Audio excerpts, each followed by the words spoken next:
اللهم صل على محمد وعلى آل محمد كما صليت على إبراهيم وعلى آل إبراهيم إنك حميد مجيد.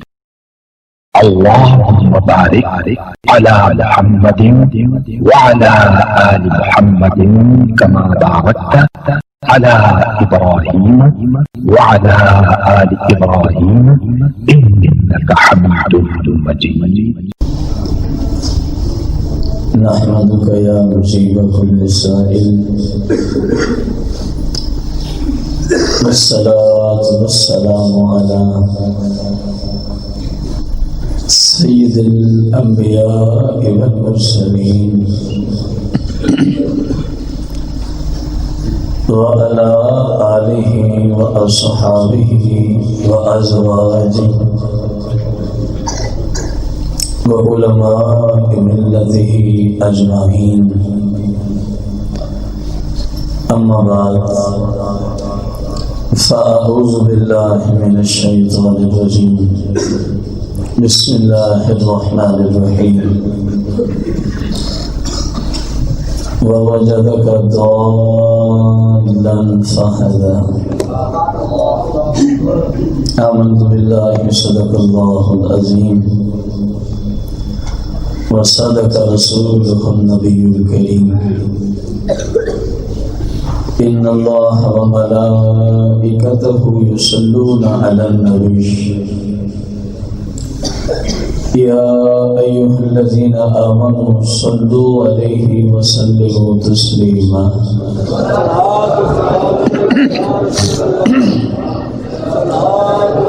الصلاة والسلام عليك يا سيدي يا رسول اللہ. اور سے اعلیٰ حضرت ہے اور سارے رضوی بیٹھے ہیں، صلاۃ و سلام کی گونج بڑھ جانی چاہیے. الصلاة والسلام عليك يا سيدي يا رسول الله. الصلاة والسلام عليك يا سيدي يا حبيب الله. الصلاة والسلام عليك يا سيدي يا شفيع المذنبين. الصلاة والسلام عليك يا سيدي يا رحمة للعالمين. الصلاة والسلام عليك يا سيدي يا جد الحسن والحسين. مولاي صل وسلم دائما ابدا على حبيبك خير الخلق كلهم.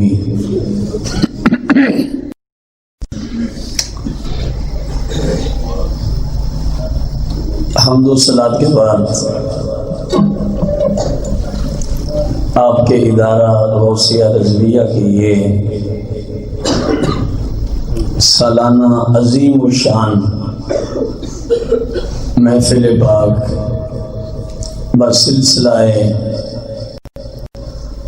عرس مجدد اعظم، مفکر اعظم، محقق اعظم، مدقق اعظم، فقیہ اعظم، مفسر اعظم، مترجم اعظم، میں حد کر دوں عاشق اعظم، حضور سیدی و سندی و مأوائی و ملجائی، حضور سیدنا و سندنا و مأوانا و ملجانا، الامام المحدث الفقی المجدد امام الشاہ احمد رضا خان رضی اللہ تعالی عنہ کے عرس مبارک کے سلسلہ میں منعقد ہے، جس میں لنگر رضویہ اور محفل میں ایک عظیم حصہ جو ہے وہ ہمارے مسجد کے نمازی بھائی عاشق علی فوجی اور ان کے ساتھ جو ایک پوری ٹیم ہے جو وقتاً فوقتاً سرور دو جہاں مالک کون و مکان تاجدار انبیاء اور آپ کے حقیقی جانشینوں کے سلسلہ میں محافل کو منعقد کرتے رہتے ہیں. خالق سے دعا گو اللہ کریم بھائی فوجی عاشق علی اور آپ کے تمامی رفقا اور جتنے احباب تشریف فرما ہیں، مالک ہم سب کی اس کاوش کو اپنی بارگاہ قدسیہ میں شرف قبولیت کا درجہ عطا فرمائے۔ سامعین محتشم، جب ہم قرآن و سنت کی روشنی میں اعلی حضرت عظیم البرکت مجدد دین و ملت امام احمد رضا خان رضی اللہ تعالی عنہ کی مقدس مبارک طیب و طاہر ہستی اور سیرت کی طرف نگاہ کرتے ہیں، بغیر کسی مبالغہ کے کہ کوئی کہے خود رضوی تھے تو شاید اس لیے کہہ رہے تھے، ہرگز ایسی بات نہیں ہے، ہرگز ایسی بات۔ تحقیق کی دنیا میں یہ جملہ بول رہا ہوں اور یہ حقیقت ہے، ہم آج نہیں تو کل ایک موضوع لا رہے ہیں، امام احمد رضا خان رضی اللہ عنہ غیروں کی نظر میں، میرے اس جملے کی تحقیق وہ موضوع کرے گا، اس کی تائید وہ موضوع کرے گا کہ اپنے تو اپنے جن پر میرے اور آپ کے امام نے پوری زندگی گستاخی کی وجہ سے کفر کے فتوے دیے ہیں، میرے امام کی شان بیان کیے بغیر وہ بھی نہ رہ سکے۔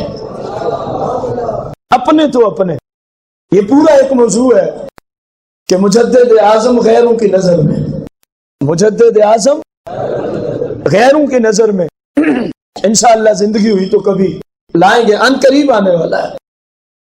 میں جس جہت کی طرف گیا امام احمد رضا خان کی طرف نسبت کرتے ہوئے جب قرآن و سنت کی روشنی میں دیکھا تو ہمیں ہزاروں جہاد نظر آئیں۔ کتنی؟ ہزاروں جہاد نظر آئیں۔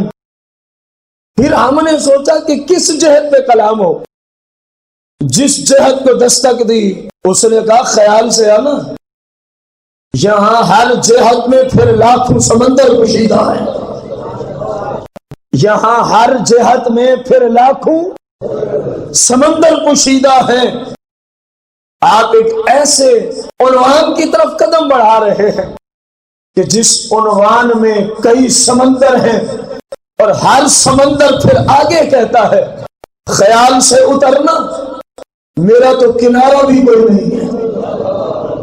یہ میں نے جب قرآن و سنت کی روشنی میں اپنے امام کو دیکھا تو سامنے سے یہ سارے جوابات اٹھنے لگے، تو میں نے کہا پھر ایک عاجز بندہ، پھر ایک کمزور انسان، پھر ایک ادنا سا طالب علم اتنا بڑے مجدد اعظم کی شان میں کیسے نقشی کر سکتا ہے؟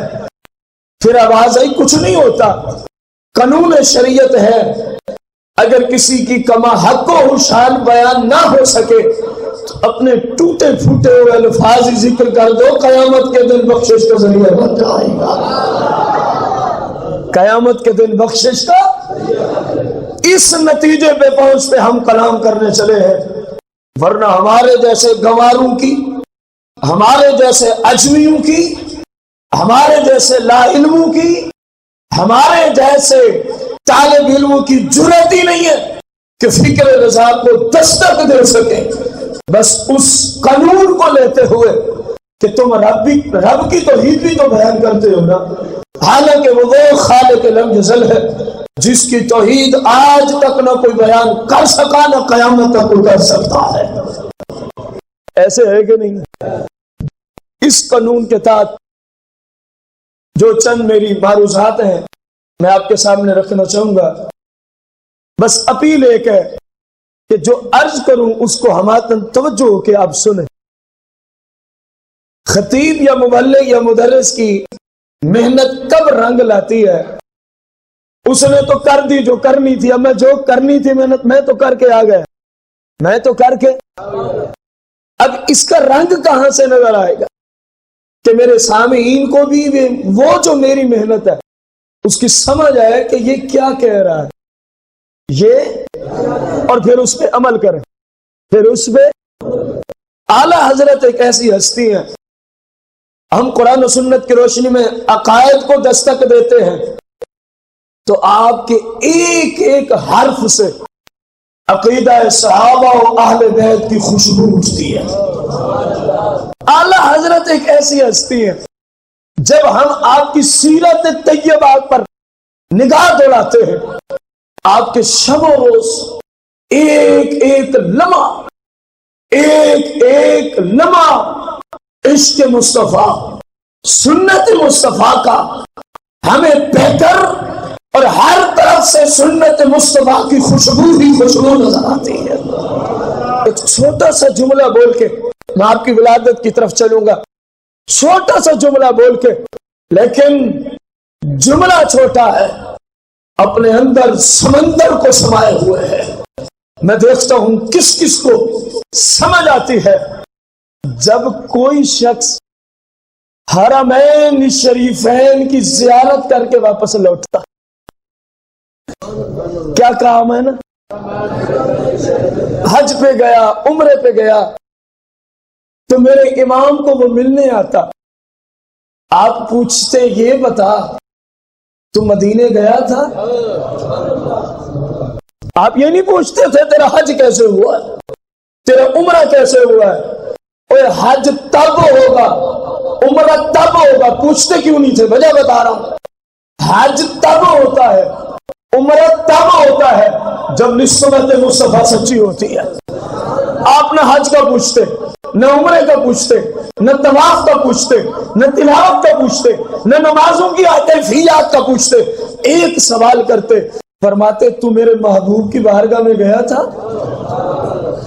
اگر وہ زائر کہتا حضور ہاں، اتنا بڑا مجدد، اتنا بڑا مفکر، اتنا بڑا فقیر اعظم، نائب غوث اعظم، نائب سیدنا امام اعظم، جب اپنے اس مرید کے جملے سنتے نا، ہاں میں مدینے میں گیا تھا، تو بغیر کسی حیل و حجت کے اعلی حضرت اس ادنا سے آدمی کے ہاتھوں کو پکڑتے اور ان ہاتھوں کو بوسہ دے دیتے، فرمایا یہ وہ ہاتھ ہے جو مدینے کو دیکھ آئے ہیں، یہ وہ ہاتھ ہے جو مدینے کی فضاؤں سے فیض لے کے آ چکے ہیں۔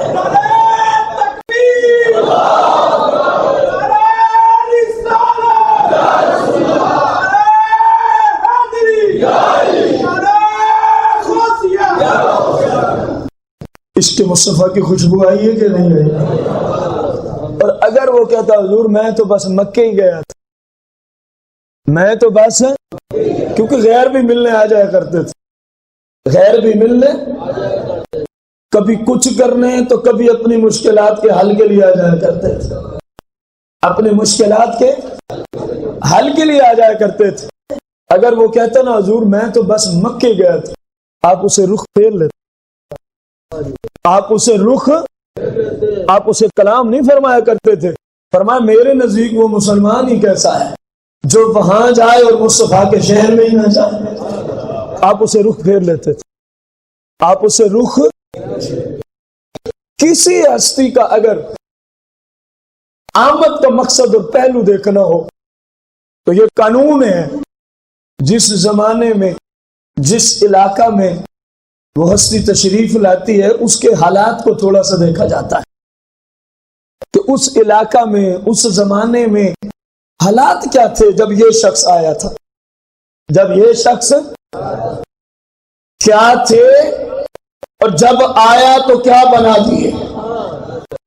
غور کرنا میری اس بات پہ، یہ 1272 ہجری کی بات ہو رہی ہے، 1200، آپ کے امام کی ولادت کا سن 1272 ہجری ہے، 1272 ہجری ہے، 1856 سن عیسوی کی بات ہو رہی ہے، 1856 سن عیسوی کی بات ہو رہی ہے، اور پاک و ہند کی بات ہو رہی ہے۔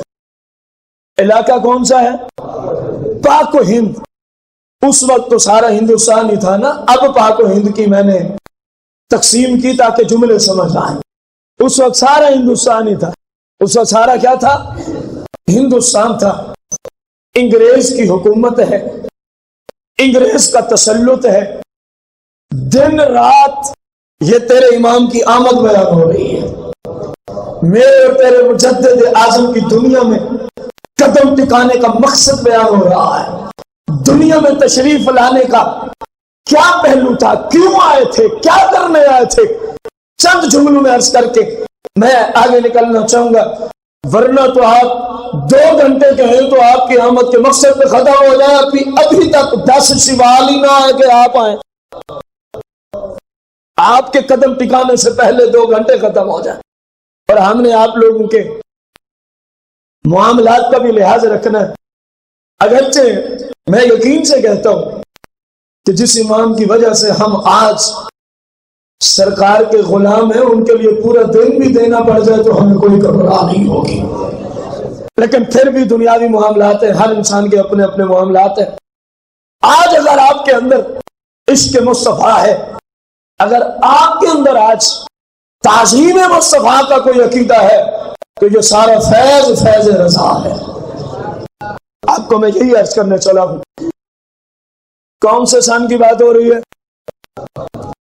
عیسوی اعتبار سے 1856 اور ہجری کے اعتبار سے گویا سرکار دو جہاں مالک کون و مکان علیہ السلام کو مکہ شریف سے مدینہ کی طرف ہجرت کیے ہوئے 1272 سال جب بیت جاتے ہیں تو پاک و ہند کے حالات کچھ ایسے تھے۔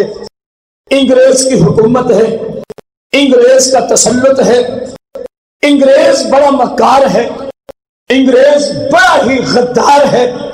اس بے ایمان نے اپنے بڑے بڑے سکالر، اس وقت کے دانشور ادیب اکٹھے کیے اور کہنے لگا میں مسلمان کو شکست دینا چاہتا ہوں، میں مسلمان کو اس کا طریقہ کار کیا ہونا چاہیے۔ ان تمام دانشوروں نے، ان مکاروں نے، ان بد کرداروں نے، ان گستاخوں نے، ان مشرکین نے، ان سکھوں نے، ان ہندوؤں نے انگریز کی حکومت کو مشورہ دیا، مسلم کو اگر تو زیر کرنا چاہتا ہے، اگر مسلم کو تو فتح کرنا چاہتا ہے بغیر تلوار کے، بغیر لڑائی کے، تو اس کا ایک ہی حل ہے کہ مسلم سے مصطفیٰ کریم کی سنت اور مصطفیٰ کریم کی عزت و عظمت اس کے دل سے نکال ڈال، پھر جیسے اس کو تو کہے گا یہ ویسے جھکتا رہے گا۔ جب تک مسلم کے قلوب و اذہان میں سنت مصطفیٰ ہے، جب تک مسلم سوسائٹی میں، مسلم معاشرہ میں کلچر اور ثقافت وہ ہے جو 1400 سال پہلے مصطفیٰ نے عطا فرمایا تھا، جب تک مسلم معاشرہ اور سوسائٹی میں عقائد وہ ہے جو 1400 سال مصطفیٰ نے پہلے عطا فرمائے تھے، یہ کاٹ تو سکتے ہیں، یہ جان تو دے سکتے ہیں، یہ مال تو دے سکتے ہیں، یہ اولاد تو قربان کرا سکتے ہیں، یہ گھر بار تو چھوڑ سکتے ہیں، لیکن عزت مصطفیٰ پہ آنچ نہیں آنے دیں گے۔ انگریز مکار نے کیا کیا؟ اس نے اس معاشرہ کے اندر فحاشی پھیلانے کا پلان کیا، فحاشی پھیلائی۔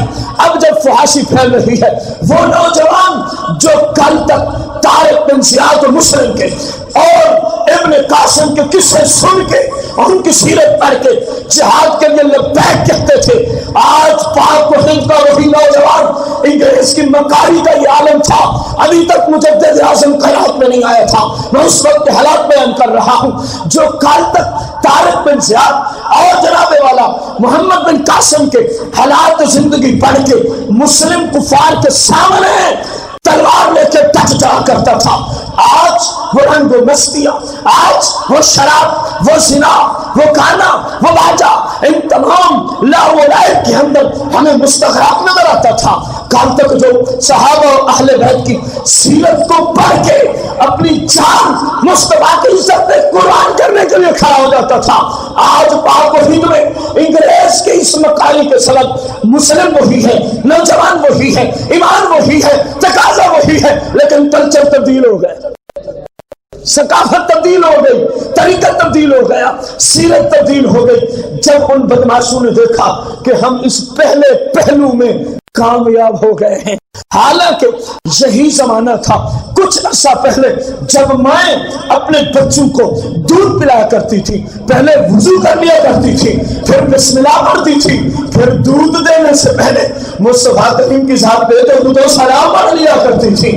انگریز مکار نے ایسا اس افغانستان کو اجاڑنے کا پلان کیا، اس کو تباہ کرنے کے بارے میں اس نے دانشوروں کو اکٹھا کیا، جو کل تک وضو کر کے بسم اللہ پڑھ کے درود پڑھ کے بچوں کو دودھ پلایا کرتی تھی، جب ایسے دودھ پیتے تھے تو پھر پیدا بھی فضل حق جیسے ہوا کرتے تھے۔ جب اس طرح بچے دودھ پیتے تھے ماؤں کا وضو کی حالت میں تسمیہ پڑھ کے درود و سلام کے فیض کی حالت میں، تو بھائی پیدا بھی وہ ہوتے تھے کہ ایک جانب، ابھی میں نام نہیں لینا چاہتا، ایک جانب لاکھوں دشمنان اسلام ہے اور دوسری طرف وہ اکیلا آتا ہے تو سب پہ بھاری ہو جاتا ہے۔ آج وہی ماں تھی، آج وہی بہن تھی، وہ بچے کو دودھ پلانے سے پہلے وضو بھی کرتی تھی، دودھ پلانے سے پہلے وہ تسمیہ نہیں پڑھتی تھی، درود و سلام نہیں پڑھتی تھی، بلکہ آج اسی عورت، اسی ماں بہن بیٹی کے سیرت اور اس کے کلچر اور ثقافت میں انگریز مکار نے یہ چیز ڈال دی تھی کہ اب وہ گانے باجے کی دل دادا ہے، اب وہ ناچ کی دل دادا ہے، اب کل تک جس کی آواز باہر نہیں جاتی تھی آج وہ بے پردہ بازاروں میں گھومتی ہوئی نظر آتی تھی۔ یہ ساری مکاری انگریز کی تھی۔ ایک جہت کو جب انگریز نے دیکھا، میں نے مسلمانوں کے عمل اور کردار والی جہت کو مضبوطی سے ٹکر سے ختم کر کے انگریز نے اپنا طریقہ مسلمانوں میں رائج کر دیا۔ اب اس نے سوچا اور کون سی جہت رہتی ہے، اب اس کے دانشور اکٹھے ہوئے، مفکر اکٹھے ہوئے، ادیب اکٹھے ہوئے، سکالرز اکٹھے ہوئے، کہنے لگے ابھی یہ تو پہلی سیڑھی ہے، جو اصل سیڑھی ہے وہ تو عظمت مصطفیٰ ہے، وہ تو عشق مصطفیٰ ہے، وہ تو تعظیم مصطفیٰ ہے، وہ تو اداب مصطفیٰ ہے، وہ تو مقام مصطفیٰ ہے۔ جب تک ان کے دلوں سے یہ سب کچھ نہیں نکلے گا کبھی بھی تو ان کے اوپر تسلط نہیں جما سکتا۔ اس نے کہا اس کے لیے مجھے کیا کرنا ہوگا، مجھے تو اس کے بارے میں خبر ہی نہیں ہے کہ ان کے نبی کا مقام کیا ہے، ان کے نبی کے اوصاف کیا ہیں، ان کے نبی کو اللہ نے درجات کیا عطا فرمائے ہیں۔ تو ان مکاروں نے کہا اب اس کا بہترین حل یہ ہے کہ عوام الناس کا تقریباً 2 طبقوں سے ہمیشہ تعلق رہا ہے، اول سے آخر تک یہی رہے گا، ایک علماء ہوتے ہیں، دوسرے پیر ہوتے ہیں۔ اس مکار نے انگریز کو کہا اگر ان کے دلوں سے عشق مصطفیٰ نکالنا ہے، اگر ان کے دلوں سے عظمت مصطفیٰ کا پہلو نکالنا ہے، اگر شرافت مصطفیٰ، مقام مصطفیٰ، اداب مصطفیٰ، تعظیم مصطفیٰ اس کو نکالنا ہے تو تجھے یہ دونوں گروہ خریدنے پڑیں گے۔ تیرے امام کی ابھی آمد نہیں ہوئی، تیرے امام کی ابھی۔ انگریز نے کیا کیا، اس زمانے کے پیروں سے رابطے کیے، اس زمانے کے چمچے کرچے اور مولوی جو رسول اللہ کے بعد میں گستاخ بنے ان سے رابطے کیے اور ان کو کہا مجھے ایک کام ہے۔ وہ کہنے لگے کیا کام ہے؟ کہنے لگے کام بڑا اہم ہے۔ پوچھنے لگے آخر بتا تو صحیح۔ وہ کہنے لگے کہ مسلمانوں کے دلوں سے عظمت مصطفیٰ نکالنی ہے، رفعت مصطفیٰ نکالنی ہے، شان مصطفیٰ نکالنی ہے۔ آگے سے ان بکاؤ مولویوں نے جن کو خریدا جا رہا تھا دنیا کے سکوں کے عوض، انہوں نے کہا یہ کام بڑا عظیم ہے، یہ بہت بڑا کام ہے، اس کے لیے بہت بڑی دولت دینی پڑے گی، حتیٰ کہ ہمیں اپنا ایمان برباد کرنا پڑے گا۔ اس کے بغیر مسلمانوں کے دلوں سے عشق مصطفیٰ، محبت مصطفیٰ نکالنا ناممکن ہے۔ انگریز نے کہا کیا ہوا، کام بڑا عظیم ہے، محنت بڑی عظیم ہے، ایمان تمہارا برباد ہوگا، جو منہ سے مانگنا ہے مانگو، میں قیمت دینے کو تیار۔ یہ بکے کیوں تھے؟ یہ قرآن کے ترجمے میں ڈنڈیاں مارنے والے کیسے پیدا ہوئے تھے؟ یہ حدیث مصطفیٰ کریم کی روشنی میں مصطفیٰ کریم کے خلاف بولنے والے کیسے پیدا ہوئے تھے؟ یہ کل تک تو وہی تھے جو کہتے تھے سرکار آخری نبی ہے۔ انگریز کے خریدنے سے پہلے تو قاسم نانوتوی بھی یہی کہتا تھا کہ مصطفیٰ کریم آخری۔ اب اس نے یہ عقیدہ لکھنا تھا کہ آپ آخری نہیں، کوئی اور بھی آ سکتا ہے۔ اس نے کہا کام بڑا ہے، یہ اشرف علی تھانوی لانتی چاندنی کتا یہ کل تک مصطفیٰ کریم علیہ السلام کی شانیں لکھتا تھا، آج انگریز اس کو خریدنے لگا۔ اس نے کہا میں ایسے تو نہیں لکھ دوں گا، اس کے لیے بہت بڑی قیمت دینی پڑے گی۔ پتہ کیا لکھا؟ آپ کہیں گے جی کیسے جملے بول گیا۔ اس لانتی نے حفظ الایمان کے اندر لکھا، انگریز نے جب اس کو خرید لیا کہ نبی علیہ السلام کے علم کی کیا تخصیص ہے. نقل کفر نباشت. کیونکہ میرے بہت سارے سنی بھائی میرے اس طرح کے کلمات سے غصے ہوتے ہیں، ناراض ہوتے ہیں، اور ایک ہمارے آقا کو ایسے جملے بولے تو آقا کے غلاموں کو کوئی حق نہیں بولتا اس کتے کی زبان بند کرے. سننا، اگر میں آج کہوں طارق جمیل کے پاس اتنا ہی علم ہے جتنا مجنون، پاگلوں، درندوں، حیوانات، جمیع بہائم. درندوں میں کیا کچھ نہیں آتا، حیوانات جمیع بہائم میں کتے بھی آ گئے، خنزیر بھی آ گئے، گدھے بھی آ گئے. اگر میں آج اسی عنوان کی ایک تحریر لکھوں پورے فیصل آباد میں، پورے وطن عزیز میں بڑے بڑے فلیکس 10x20 کے میں لگا دوں تو حکومت وقت میرے ساتھ کیا کرے گی؟ کہے گی یہ فتنہ پرور شخص ہے، یہ فتنہ فساد برپا کر رہا ہے. اور طارق جمیل کے لونڈے میرے بارے میں کیا نظریہ رکھیں گے؟ کہیں گے یہ تو کوئی دہشت گرد ہے، یہ تو کوئی بہت بڑا گستاخ ہے.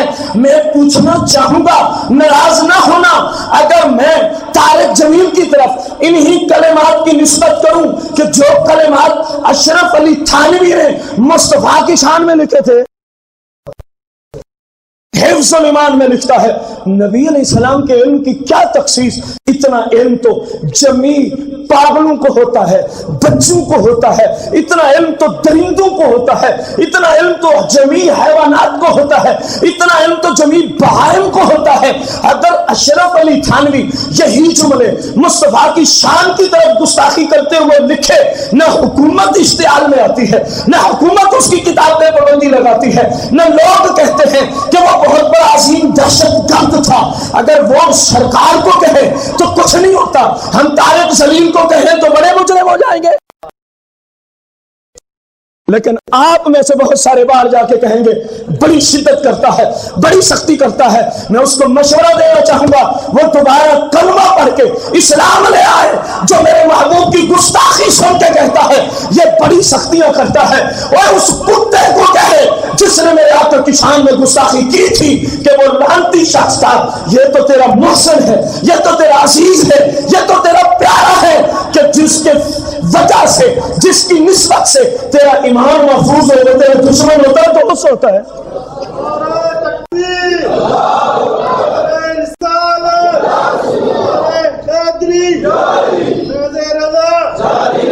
فکر رضا سننے والوں، انگریز نے اس طرح کے چمچوں کو خریدا اور کہا کہ لکھو ان کے نبی کے یہ مقام ہے، ان کے نبی کی یہ بھی ہے، ان کے نبی کا یہ بھی ہے. جو شریعت میں نہیں تھا اس بدبخت نے وہ لکھوایا اور کہا اب اس کو پھیلاؤ، اب اس کو پھیلاؤ تاکہ مسلمانوں کے دلوں سے عظمت مصطفیٰ نکل جائے. جن کتابوں میں سرکار کی شان والی احادیث تھی ان کو دفن کرو، جن کتابوں میں مقام مصطفیٰ تھا ان پہ انگریز نے کہا پابندی عائد کر دو.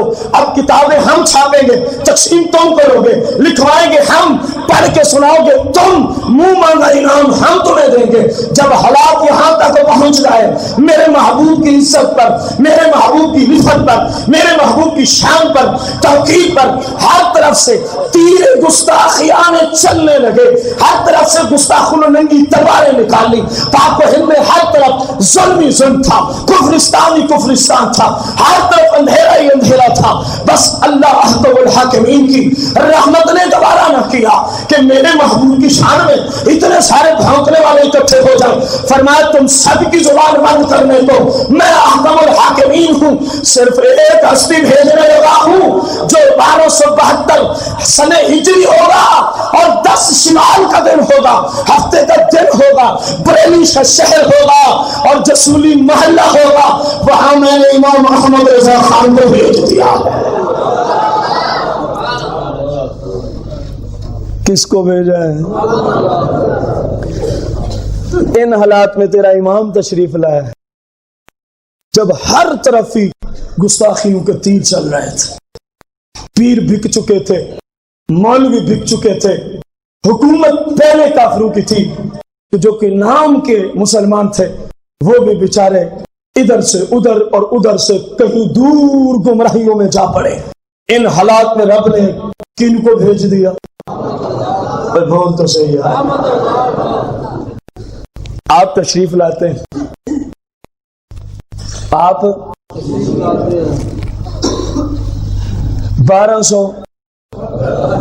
مہینہ شوال المکرم، تاریخ آپ کی اسی ولادت باسعادت کی برکت سے فیض لینے کے لیے پاک و ہند میں جتنے مسلمانوں کے مدرسے موجود ہیں، رمضان کی چھٹیوں کے بعد مدرسہ 10 شوال کو اسی وجہ سے شروع کیا جاتا ہے کہ میرے امام کی آمد ہے، میرے امام کی آمد ہے. اب امام 1272 میں آیا تو 4 سال بیچ میں لگاؤ، کتنے بن گئے؟ 1200. آپ کے گھروں میں بچے ہیں نا؟ بولو یار. 4 سال سے بھی گزرے ہوں گے، 4 سال والی عمر سے بھی کتنا کچھ شعور ہوتا ہے.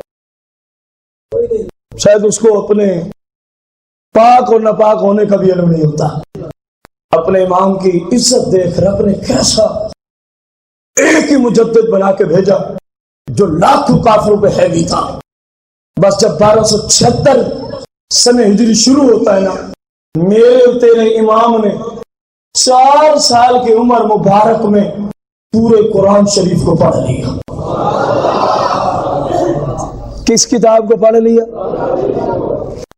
جب مزید میرا امام 1282 سنہ ہجری میں پہنچتا ہے، میرے امام نے تصریف میں قلم اٹھایا، 10 سال کی عمر میں قلم اٹھا ڈالا. امام عربی النسل نہیں ہے، امام عربی النسل، لیکن خدا کی قسم ہے جب آپ دوسری بار حج پہ تشریف لے کے گئے تھے، عرب وجہ میں ایک فتنہ وہابیوں نے کھڑا کر رکھا تھا. آج بھی تاریخ اس کی شاہد ہے. عربستان کے حرمین شریفین کے علماء کو، مدرسین، مفتیان عظام کو ہندوستان کے وہابیوں کی طرف سے علم غیب کے موضوع پہ 5 سوالات بھیجے گئے تھے کہ ہمیں ان کے جوابات چاہیے. ہمیں ان کے، میں بتا رہا ہوں، بندہ تھا تو اجمی، لیکن عربی النسل کے امام بھی آپ کے قدموں کو سلام پیش کرتے تھے. وہ حیران تھے، وہ پریشان تھے، وہ حیرت میں محو تھے کہ ان 5 سوالوں کا جواب علم غیب جیسا اہم ترین موضوع کیسے دیا جائے. پاک و ہند کے سارے علماء نے جو نجدی تھے ان سے اپیل کی، اس کا جواب درکار ہے. اصل میں نجدی چاہتا تھا، میں نے خود تو جو کیا سو کیا، کہیں حرم سے بھی تصدیق ہو جائے، کہ میرے عقائد کی کہیں حرم سے بھی کیا ہو جائے. انہیں سمجھ نہیں تھی کہ حرم والے اس وقت تک نجدی نہیں تھے، وہ تو عاشق مصطفیٰ تھے. حرم کے امام، حرم کے مفتی اس وقت نجدیت نہیں آئی تھی.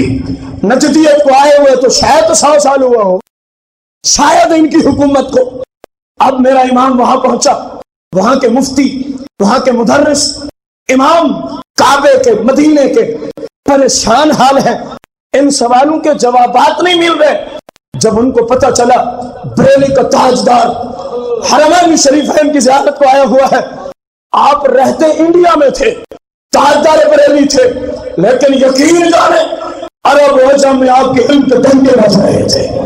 جب آپ وہاں پہنچتے ہیں، وہاں کے شیخ، وہاں کے محقق، وہاں کے مفسر، وہاں کے محدث، وہاں کے فقیہ، مسجد کعبۃ اللہ کے، بیت اللہ کے امام، مفتی اور مدرس آپ کی جناب میں عرض کرتے ہیں، حضور یہ سوال نامہ آیا ہوا ہے، ہمارے پاس کوئی تسلی بخش جواب تیار. اعلیٰ حضرت فرماتے ہیں فقیر اپنے گھر سے دور ہے، اپنی لائبریری سے دور ہے، بات کو غور سے سننا، تبھی وہ 10 سال والی بات تیری سمجھ میں آئے گی. بندہ تو اجمی تھا، لیکن وقت کے عرب کے امام بھی آپ کے قدموں کو سلام پیش کرتے تھے. انہوں نے کہا حضور بات یہ ہے، بہت بڑا مسئلہ کھڑا ہو گیا ہے، آپ اس پہ ہماری رہنمائی فرمائیں. فرمایا فقیر اپنی لائبریری سے دور ہے، فقیر اپنے دیار سے دور ہے، اور دوسرا یہ کہ فقیر شدید بخار کی حالت میں ہے. لیکن پھر بھی معاملہ عظمت مصطفیٰ کا ہے، رفعت مصطفیٰ کا ہے۔ فرمایا سوال ادھر لاؤ، بغیر کسی کتاب کے دیکھے، بغیر کسی لائبریری میں گئے، بغیر کسی مفتی کی لائبریری میں پہنچے، میرے امام نے فقط 8 گھنٹے کے اندر الدولت المکیہ کے نام سے ایک کتاب کو تصنیف فرمایا۔ جب اس کو تصنیف کر چکے، گھنٹے تو 8 گزرے تھے، لیکن سینکڑوں صفحات میں مشتمل سرکار دو جہاں کے علم غیب کو ثابت کر کے رکھ دیا۔ جب حرم کے علماء نے دیکھا، جب حرم کے مفتیوں نے دیکھا، جب حرم کے ائمہ نے دیکھا، جب حرم کے محدثین نے دیکھا، مفکرین نے دیکھا، فقہاء نے دیکھا، خدا کی قسم اٹھاتا ہوں وہ ہاتھ جوڑ کے کھڑے ہو گئے، کہنے لگے عربی تو ہم ہیں لیکن اس زمانے میں عربیوں کا امام احمد رضا ہے۔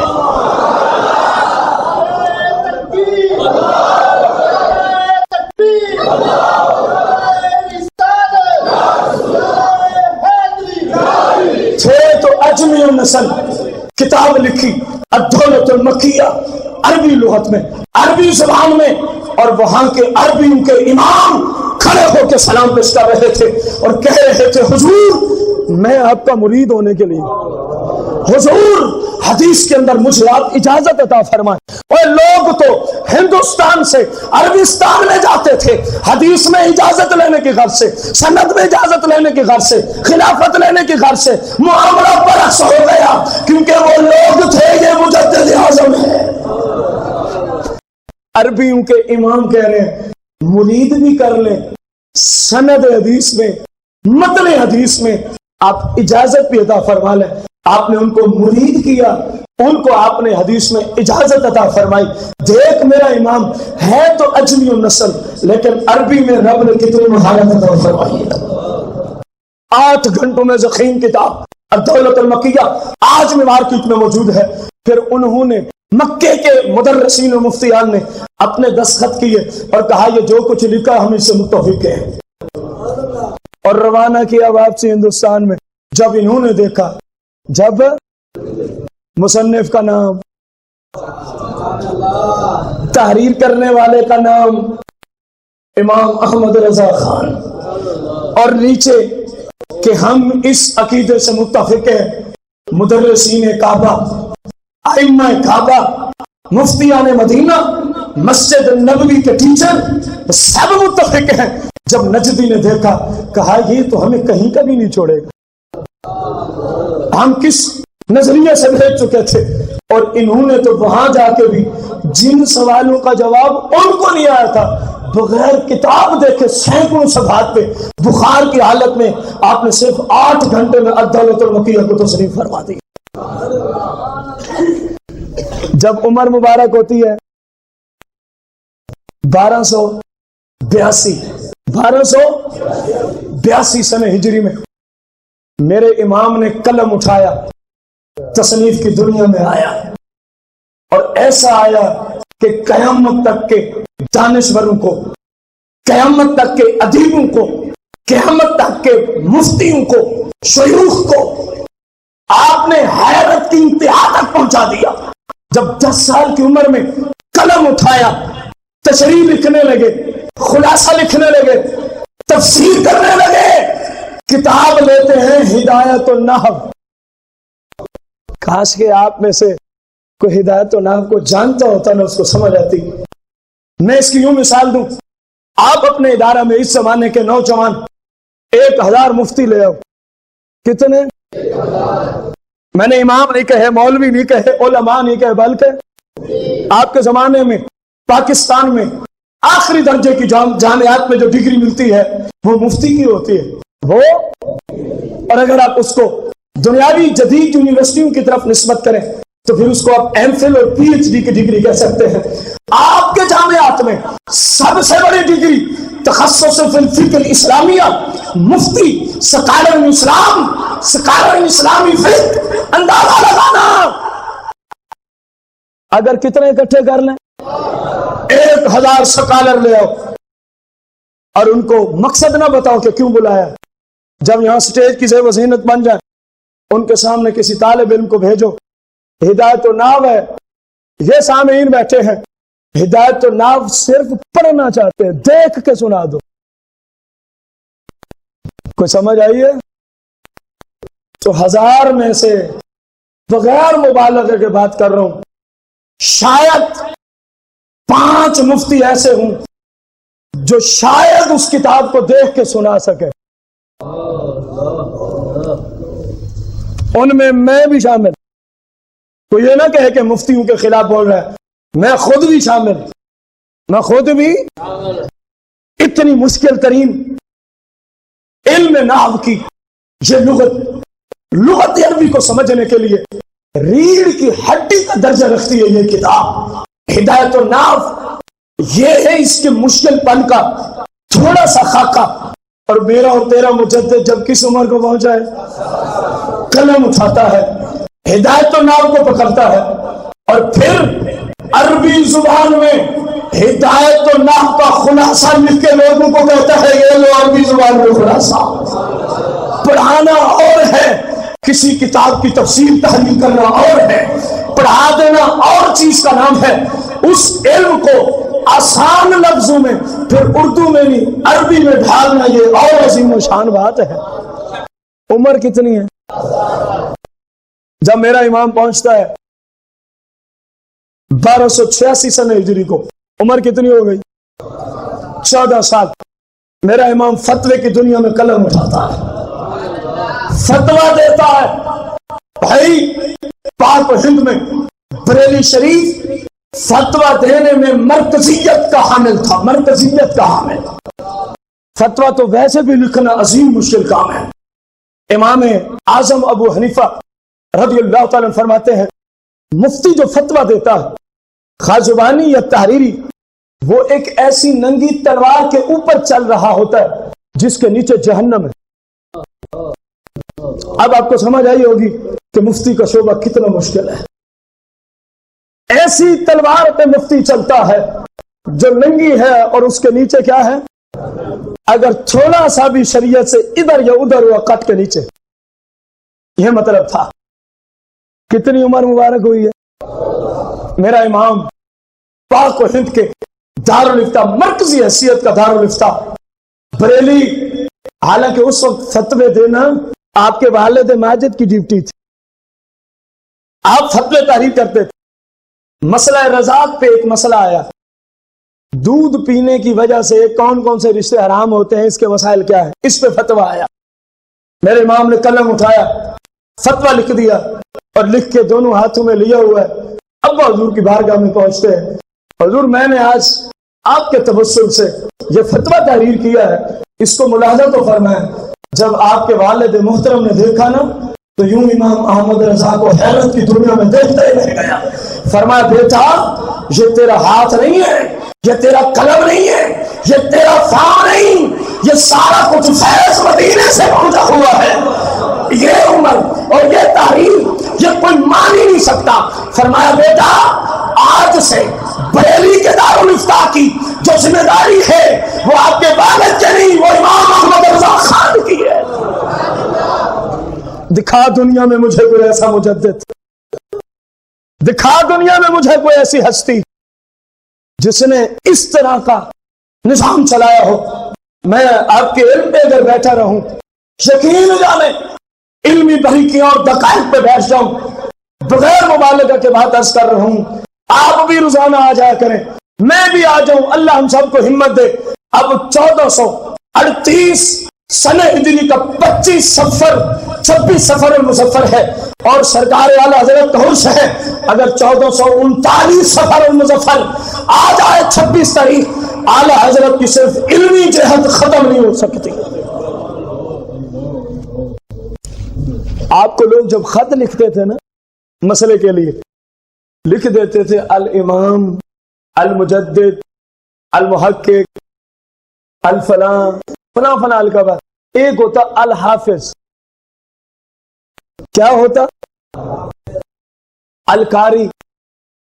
آپ نے پہلی دفعہ جب دیکھا نا لکھا ہوا تھا الحافظ، فرمایا یہ تو بڑا مسئلہ کھڑا ہو گیا۔ اپنے امام کا تقویٰ دیکھ، فرمایا یہ تو بڑا، میں تو قرآن کا حافظ ہی نہیں ہوں، لفظوں کی دنیا میں حافظ نہیں تھے، ترجمہ و تفسیر کی دنیا میں صرف حافظ نہیں تھے، حفاظ کے بھی امام تھے، حفاظ کے بھی۔ فرمایا میں کس کس کو روکوں گا؟ دور دراز سے تو خطوط آتے ہیں، اگر میں نہیں روکتا قیامت کے دن اگر رب نے پوچھ لیا جو آپ کے اندر صفت تھی نہیں، لوگ پکارتے تھے تو منع کیوں نہیں کیا تھا؟ آج کے مولویوں کو، آج کے پیروں کو درس ہی پڑتے ہیں جن کے پلے کچھ بھی نہیں ہوتا، چمچے کلچے چھوڑے ہوتے، تنخواہ دار، غیروں کے سامنے ان کی کرامتیں بیان کرتے ہیں، مجمع کے سامنے ان کی شان بیان کرتے ہیں، حالانکہ پلے اپنے امام سے نصیحت پکڑ سب کچھ ہے، لیکن زہری لفظوں میں، لفظوں کی دنیا میں آپ قرآن کے حافظ۔ فرمایا میں رب کو کیا جواب دوں گا؟ جو چیز تھی نہیں لوگ پکارتے رہے، اور میں کس کس کو منع کروں؟ پوری دنیا سے تو خطوط آیا کرتے تھے فتوے کے لیے۔ آپ نے فرمایا یہ بہت مسئلہ ہے، چلو اس طرح کرتے قرآن ہی حفظ کر لیتے، ایسے ہی ہے جیسے ٹوٹیوں سے جا کے پانی کا گلاس لینا ہو، جملے تو سنے، چلو ایسے کرتے ہیں حفظ ہی کر لیتے ہیں۔ اب کوئی مجھے کہنا اس عمر میں آپ حفظ کریں، بہت مشکل ہے، بہت ہی مشکل ہے، کیونکہ حفظ کی عمر جو ہے وہ گزر چکی، حفظ قرآن کی عمر گزر چکی۔ میرا امام بھی تو شباب ہے، عالم جوانی میں ہے۔ آپ نے فرمایا اب چلو قرآن کو ہی، قدرتی رمضان کا مہینہ شروع ہو گیا، آپ کہتے ہوں گے پتہ نہیں امام صاحب نے 8 گھنٹے روزانہ منزل کو یاد کیا ہوگا، اور جن کے پاس سونے کا ٹائم نہیں ہوتا تو 8 گھنٹے تلاوت کو کیسے دے سکتے ہیں؟ ان سے پوچھنا کہ تصنیف میں آپ کو کتنا ٹائم روزانہ دینا پڑتا تھا، فتاوی جات میں کتنا وقت روزانہ دینا پڑتا تھا۔ میرا امام رمضان شروع ہوتا ہے، بس یوں قرآن کو یوں کھول کے دیکھنا میری طرف، یہ قرآن نہیں ہے، میں مثال دے رہا ہوں، یہ عام کتاب ہے، یوں قرآن کو کھولتے بس یوں صفحات نکالتے جاتے۔ میں تو کہتا ہوں صرف ظاہر والوں کو دکھانا مقصود تھا، یوں صفحات قرآن کے گنتے جاتے، یوں صفحات آگے کرتے جاتے، یوں ایک نگاہ دیکھ لیتے، صفحہ آگے یوں نگاہ دیکھ لی، صفحہ آگے یوں نگاہ دیکھ لی، ہر روز کا ایک پارہ آپ یوں اس صفحے کو گزار کے دیکھ لیتے تھے۔ اور لوگوں نے وہ موقع دیکھا جب عید الفطر کا چاند نظر آتا ہے، 30 روزے پورے ہوتے ہیں، میرا مجدد اعظم قرآن کے 30 پاروں کا حافظ بن چکا ہوتا ہے۔ دکھا ایسے قوت حافظہ کمال ہے کوئی بندہ مجھے، چند گھنٹوں میں 30 پارے حفظ کر لیے، چند ایک پارے کو یوں دیکھنے میں کتنا ٹائم لگتا ہے، اس طرح 30 دن دیکھا، بس کتنے دن دیکھا ہے؟ یہ میرے امام کے قوت حافظہ کی مثال ہے۔ میرا امام ایک جگہ تشریف لے گیا تو وہاں پر آپ نے ایک عالم دین کی لائبریری میں ایک کتاب دیکھی جو 2 جلدوں پہ، ضخیم موٹی کتاب 2 جلدوں پہ مشتمل تھی۔ فرمایا کہ یہ فقیر کے پاس نہیں ہے اور اس کی ضرورت بھی پڑتی رہتی، اور اس کی ضرورت بھی، اگر آپ مجھے دے دیں تو میں آپ کو واپسی بھیج دوں گا۔ کتاب کسی سے لی جائے تو پھر واپسی بھی دینی ہوتی، ہمارے معاشرے میں اس کا نظریہ بالکل ہی ختم ہو گیا، کتاب لے گیا جان ہی چھوٹ گئی، واپسی دینے کا نام ہی کوئی نہیں۔ فرمایا میں تجھے کتاب واپسی، انہوں نے 2 جلدیں، کئی 100 صفحات پہ ایک جلد عربی کی کتاب، فقہ کا موضوع تھا اس کا، آپ کی بارگاہ میں آپ کے خلفاء کو پیش کی، یہ لو جی۔ اسی دن آپ نے واپسی بریلی آنا تھا، اسی دن واپسی اپنے شہر بریلی شریف آنا تھا۔ جب وہاں سے چلے تو آگے ایک خاص مرید آ گئے، ہاتھ جڑے، حضور کرم فرمائے، آئے تو قدرتی ہیں آپ، چلو آج کی رات آپ ہمیں خدمت کا موقع عطا فرمائیں۔ آپ نے اس کی دعوت کو قبول فرما لی، اس کی دعوت کو۔ وہاں جب رات بسر کی نا، کھانے سے فارغ ہوئے معمولات سے، تو کتاب کو کھول لی۔ اب ذرا میری طرف دیکھنا، قرآن کا تو اپنا ایک اعجاز ہے نا کہ بندے کو حفظ ہو جاتا ہے۔ فقہ کی کتاب ہے، 2 جلدوں پہ، کئی 100 صفحات پہ ایک جلد مشتمل ہے۔ کتاب کو کھول لیتا ہے میرا امام، یوں صفحے دیکھنا شروع کر دیتا ہے تیرا امام۔ جب رات ختم ہوتی ہے تو دونوں کتابوں کے سارے صفحات بھی ختم ہو جاتے ہیں، دونوں جلدوں کو امام نے دیکھ لیا. اگلے دن بریلی کی طرف کیا کرنا تھا؟ مرید کو کتاب دی, جاؤ ہمارے اس دوست کو واپسی کر دو. اب وہ بھی آ رہے تھے اعلیٰ حضرت کو اسٹیشن پہ چھوڑنے کی غرض سے, وہ عالم دین. جب یہ واپسی جانے لگا نا, اس نے کہا جی حضور ناراض ہو گئے, اعلیٰ حضرت مجھ سے ناراض ہے. انہوں نے کہا کیوں؟ کہا جی کل تو فرمایا تھا ہم اپنے شہر لے جائیں گے, دیکھیں گے, دیکھ کے واپسی. ابھی 24 گھنٹے گزرے, انہوں نے بھیج دیے, معلوم ہوا ناراض ہی ہو گئے. کوئی طبیعت مبارک پہ جملہ کوئی گراں گزرا ہے؟ خلیفے نے کہا جی مجھے اس بات کا پتہ نہیں. اس نے کہا چلو اعلیٰ حضرت کی بارگاہ میں چلو. کتاب لی, خلیفہ بھی ساتھ, وہ عالم دین اور مفتی اور شیخ الاسلام بھی. حضور مجھ سے کوئی خطا ہو گئی. فرمایا کیوں؟ حضور آپ نے ابھی کتاب اپنے شہر میں گئی نہیں ہے, آپ نے تو فرمایا تھا کہ آپ کی لائبریری میں, تو میں لے جاؤں گا, کچھ دن دیکھوں گا تو پھر واپسی. فرمایا یار میں ناراض نہیں ہوں, اصل میں بات کچھ یوں ہے, ہم نے کل کہاں چلے جانا تھا, لیکن یہ ہمارا مرید آ گیا اور کہنے لگا کہ حضور آج مجھے خدمت کا موقع دیں. میں نے کہا چلو کوئی نہیں, سرکار کی سنت ہے نا, جب کوئی خدمت کا موقع مانگے تو اس کو دے دیا جائے, جبکہ کوئی کام خلاف شرع. میں نے اس کو رات دی. بس میں جب معمولات سے فارغ ہوا تو میں نے کہا چلو ایک نگاہ اس کو دیکھ ہی لیتے ہیں, ایک نگاہ اس کتاب کو. فرمایا بس میں نے رات اس کتاب کے صفحوں کو نگاہ سے گزار دیا. اس نے عرض کی حضور تو پھر کیا ہوا, واپسی کرنے کا تو موقع کوئی نہیں ہوا ہے نا, محل ہی نہیں ہے واپسی کرنے کا. فرمایا اور نیک بندے, میں نے جب دیکھ لیا تو یاد ہو گیا. فرمایا کتاب کو بند کر. 1 مہینے تک فرمائے ایک ایک سطر, ایک ایک فصل, ایک ایک باب کا نام لے کے فقیر 1 مہینے تک اس کتاب سے فتوے لکھ سکتا, شروع سے آخر تک.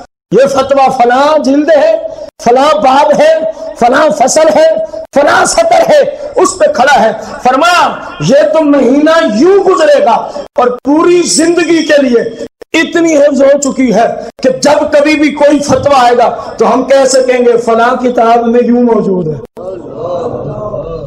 بتا دنیا میں تیرے عظیم مجدد کا قوت حافظہ کس سے تقابل کرا کے دکھاؤ گے؟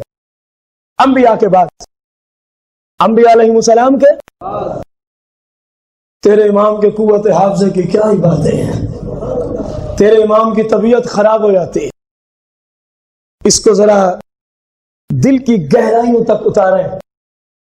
میرے اور تیرے مجدد کی طبیعت خراب ہو جاتی ہے. سیدنا امام احمد رضا خان رضی اللہ تعالی عنہ کی طبیعت مبارک کیا ہو جاتی ہے؟ خراب ہو جاتی ہے. ڈاکٹروں نے کہا مطالعہ چھوڑ دیں, گفتگو کرنا. حضور نے اس پہ عمل فرمایا. بریلی سے دور ایک کوٹھی لی رینٹ پہ. فرمایا اب اتنے دن ہم وہاں گزاریں گے جتنے دن ڈاکٹروں نے پرہیز بتایا. اب یہ ان کا پرہیز سننا, اللہ ہی جانے کے پرہیز کے علاوہ پھر کیا رموز و اسرارات کے سمندر کھولتے رہتے تھے. یہ تو پرہیز ہے. ایک عالم دین آپ کی زیارت کو ہے, انہوں نے کہا جی حضور آج کل پرہیز میں عوام الناس سے ملتے, لیکن کیونکہ وہ عالم تھے اور اعلیٰ حضرت علماء کی حد سے زیادہ عزت فرمایا کرتے تھے, حد سے زیادہ عزت فرمایا کرتے تھے. حکم تھا کوئی عالم آ جائے تو بھیج دینا. ان کو اس کوٹھی پہ بھیج دیا گیا. یہ کہتا ہے ادھر خلفاء نے کہا کہ ڈاکٹروں نے روک دیا ہے لوگوں سے ملنا جلنا, زیادہ مطالعہ کرنا, زیادہ گفتگو کرنی. کہتے جب میں اس مقام میں پہنچا تو دیکھا حضور پلنگ کے اوپر تشریف فرما ہے. اور اس زمانے میں یہ سنگل بیڈ ہی چلتے تھے یار. آپ اس پہ کیا تھے؟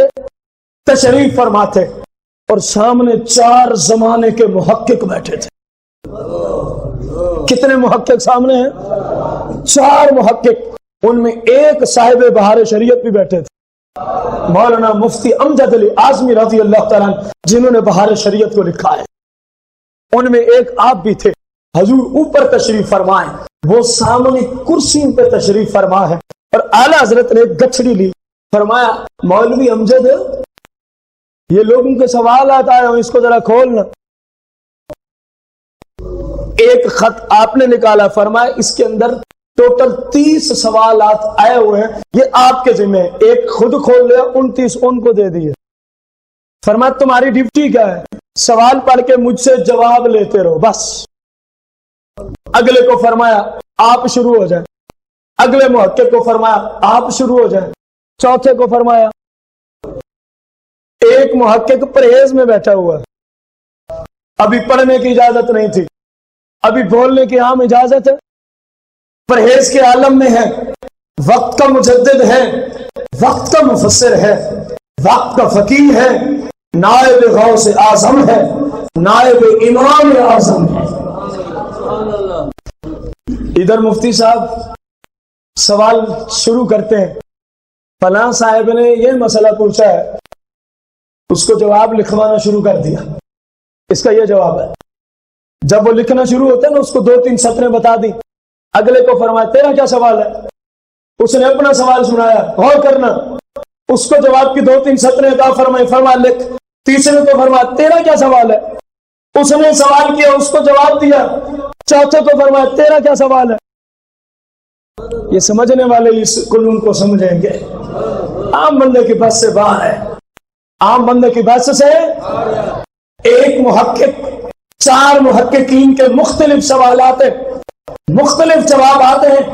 ایک لکھنا شروع کرتا ہے، دوسرے کو لکھواتے ہیں، تیسرے کو بتاتے ہیں، چوتھے کو بتاتے ہیں. جب وہ لکھنا شروع کرتا ہے تو پہلے کو فرماتے ہیں اس سوال کے جواب میں اتنا تو ہو چکا، آگے یہ لکھ. دوسرے کو فرماتے ہیں تیرے اس سوال میں اتنا تو پہلے کہا تھا، مزید اتنے سطریں یہ لکھ. تیسرے کو فرماتے ہیں اسی سوال کے جواب میں مزید اتنی سطریں اور بڑھا دے. چوتھے کو فرماتے ہیں اسی سوال کے جواب میں مزید اتنی سطریں. پھر پہلے کی طرف آتے ہیں، وہ کہتا ہے حضور مجھے جو بتایا تھا وہ اتنی سطریں لکھنی، فرمایا آگے یہ بھی لکھو. پھر اگلا کہتا ہے حضور مجھے لکھوائیں، آپ فرماتے ہیں یہ بھی لکھو. تیسرا کہتے ہیں حضور مجھے لکھوائیں، آپ فرماتے ہیں یہ بھی لکھو. چوتھا کہتے ہیں حضور مجھے لکھوائیں، آپ فرماتے ہیں یہ بھی لکھو. پانچواں باہر سے آ کے کہتا ہے حضور میرا بھی ایک سوال ہے. یہ عالم دین کہتے ہیں جب میں نے اس کو سنا میری طبیعت پہ گراں گزرا کہ وہ پہلے بیمار ہیں، پرہیزگاری میں بیٹھے ہوئے ہیں، ڈاکٹروں نے روک رکھا ہے. 4 محققین کو تو وہ بیک وقت فتویٰ لکھوا رہے ہیں، یہ 5واں کہاں سے آ گئے؟ لیکن حضور نے ملال مبارک نہ فرمایا، فرمایا تیرے سوال کا یہ جواب ہے، تیرے سوال کا یہ جواب ہے. پھر حضور پہلے سے شروع ہوتے ہیں، پہلے کو لکھواتے ہیں، دوسرے کو، تیسرے کو، چوتھے کو. جب ساروں کا پہلا فتویٰ پورا ہوا فرمایا اگلا سوال کھولو. ہر بندے کا سوال الگ ہے، جواب الگ ہے. کسی کو 2 سطریں دی، پھر اگلے کی طرف. پھر پوچھا نہیں ہے کہ کہاں تک لکھا ہوا ہے، آگے سے شروع. بتا مجھے زمانے میں ایسا کوئی قوت حافظہ والا آیا؟ اتنا کمالات کیوں تھے؟ کیونکہ ایک ہستی نے لاکھوں کا مقابلہ کرنا تھا. ایک ہستی نے لاکھوں کا اور اربوں مسلمانوں کے ایمان کا مسئلہ تھا. قیامت تک کے پاک و ہند کے مسلمانوں کے ایمان کو بچانا مقصود تھا. تبھی اس ہستی میں رب نے ایسے ایسے کمالات پیدا کر دیے، ایسے ایسے کمالات پیدا کر دی. آپ کے زمانے کا، آپ کے تھکے تو نہیں ہیں؟ دیکھنا، شرم نہ کرنا. چلو پھر چلتے ہیں آگے. آپ کے زمانہ مقدسہ میں، آپ کے زمانہ مقدسہ میں، آپ کے مبارک طیب و طاہر زمانہ میں، انڈیا میں، کس ملک کی بات ہو رہی ہے؟ انڈیا کے اندر مسلم یونیورسٹی علی گڑھ. یونیورسٹی کا نام کیا ہے؟ مسلم یونیورسٹی. اور کس شہر میں تھی انڈیا کے؟ علی گڑھ میں تھی. مسلم یونیورسٹی علی گڑھ کے جو وائس چانسلر صاحب تھے وہ جرمن اور جاپان سے ریاضی میں اس زمانے کے اعتبار سے PhD کیے ہوئے تھے، ڈاکٹریٹ کی ڈگری حاصل کیے ہوئے تھے. کس فن میں؟ علم ریاضی میں. علم اور اگر کائنات میں اگر آپ کسی کو بتانا چاہیں نا ہستی ایک ہی ہے جس میں سارے علوم و فنون جمع ہیں، تو اس کا جواب مجدد اعظم امام احمد رضا خان رضی اللہ تعالیٰ عنہ کا نام ہوتا ہے۔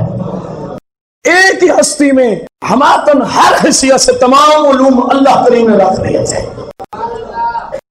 جنہوں نے یورپ سے کیا کی ہوئی ہے ریاضی میں، ان کو ریاضی کا ایک مسئلہ درپیش ہو گیا۔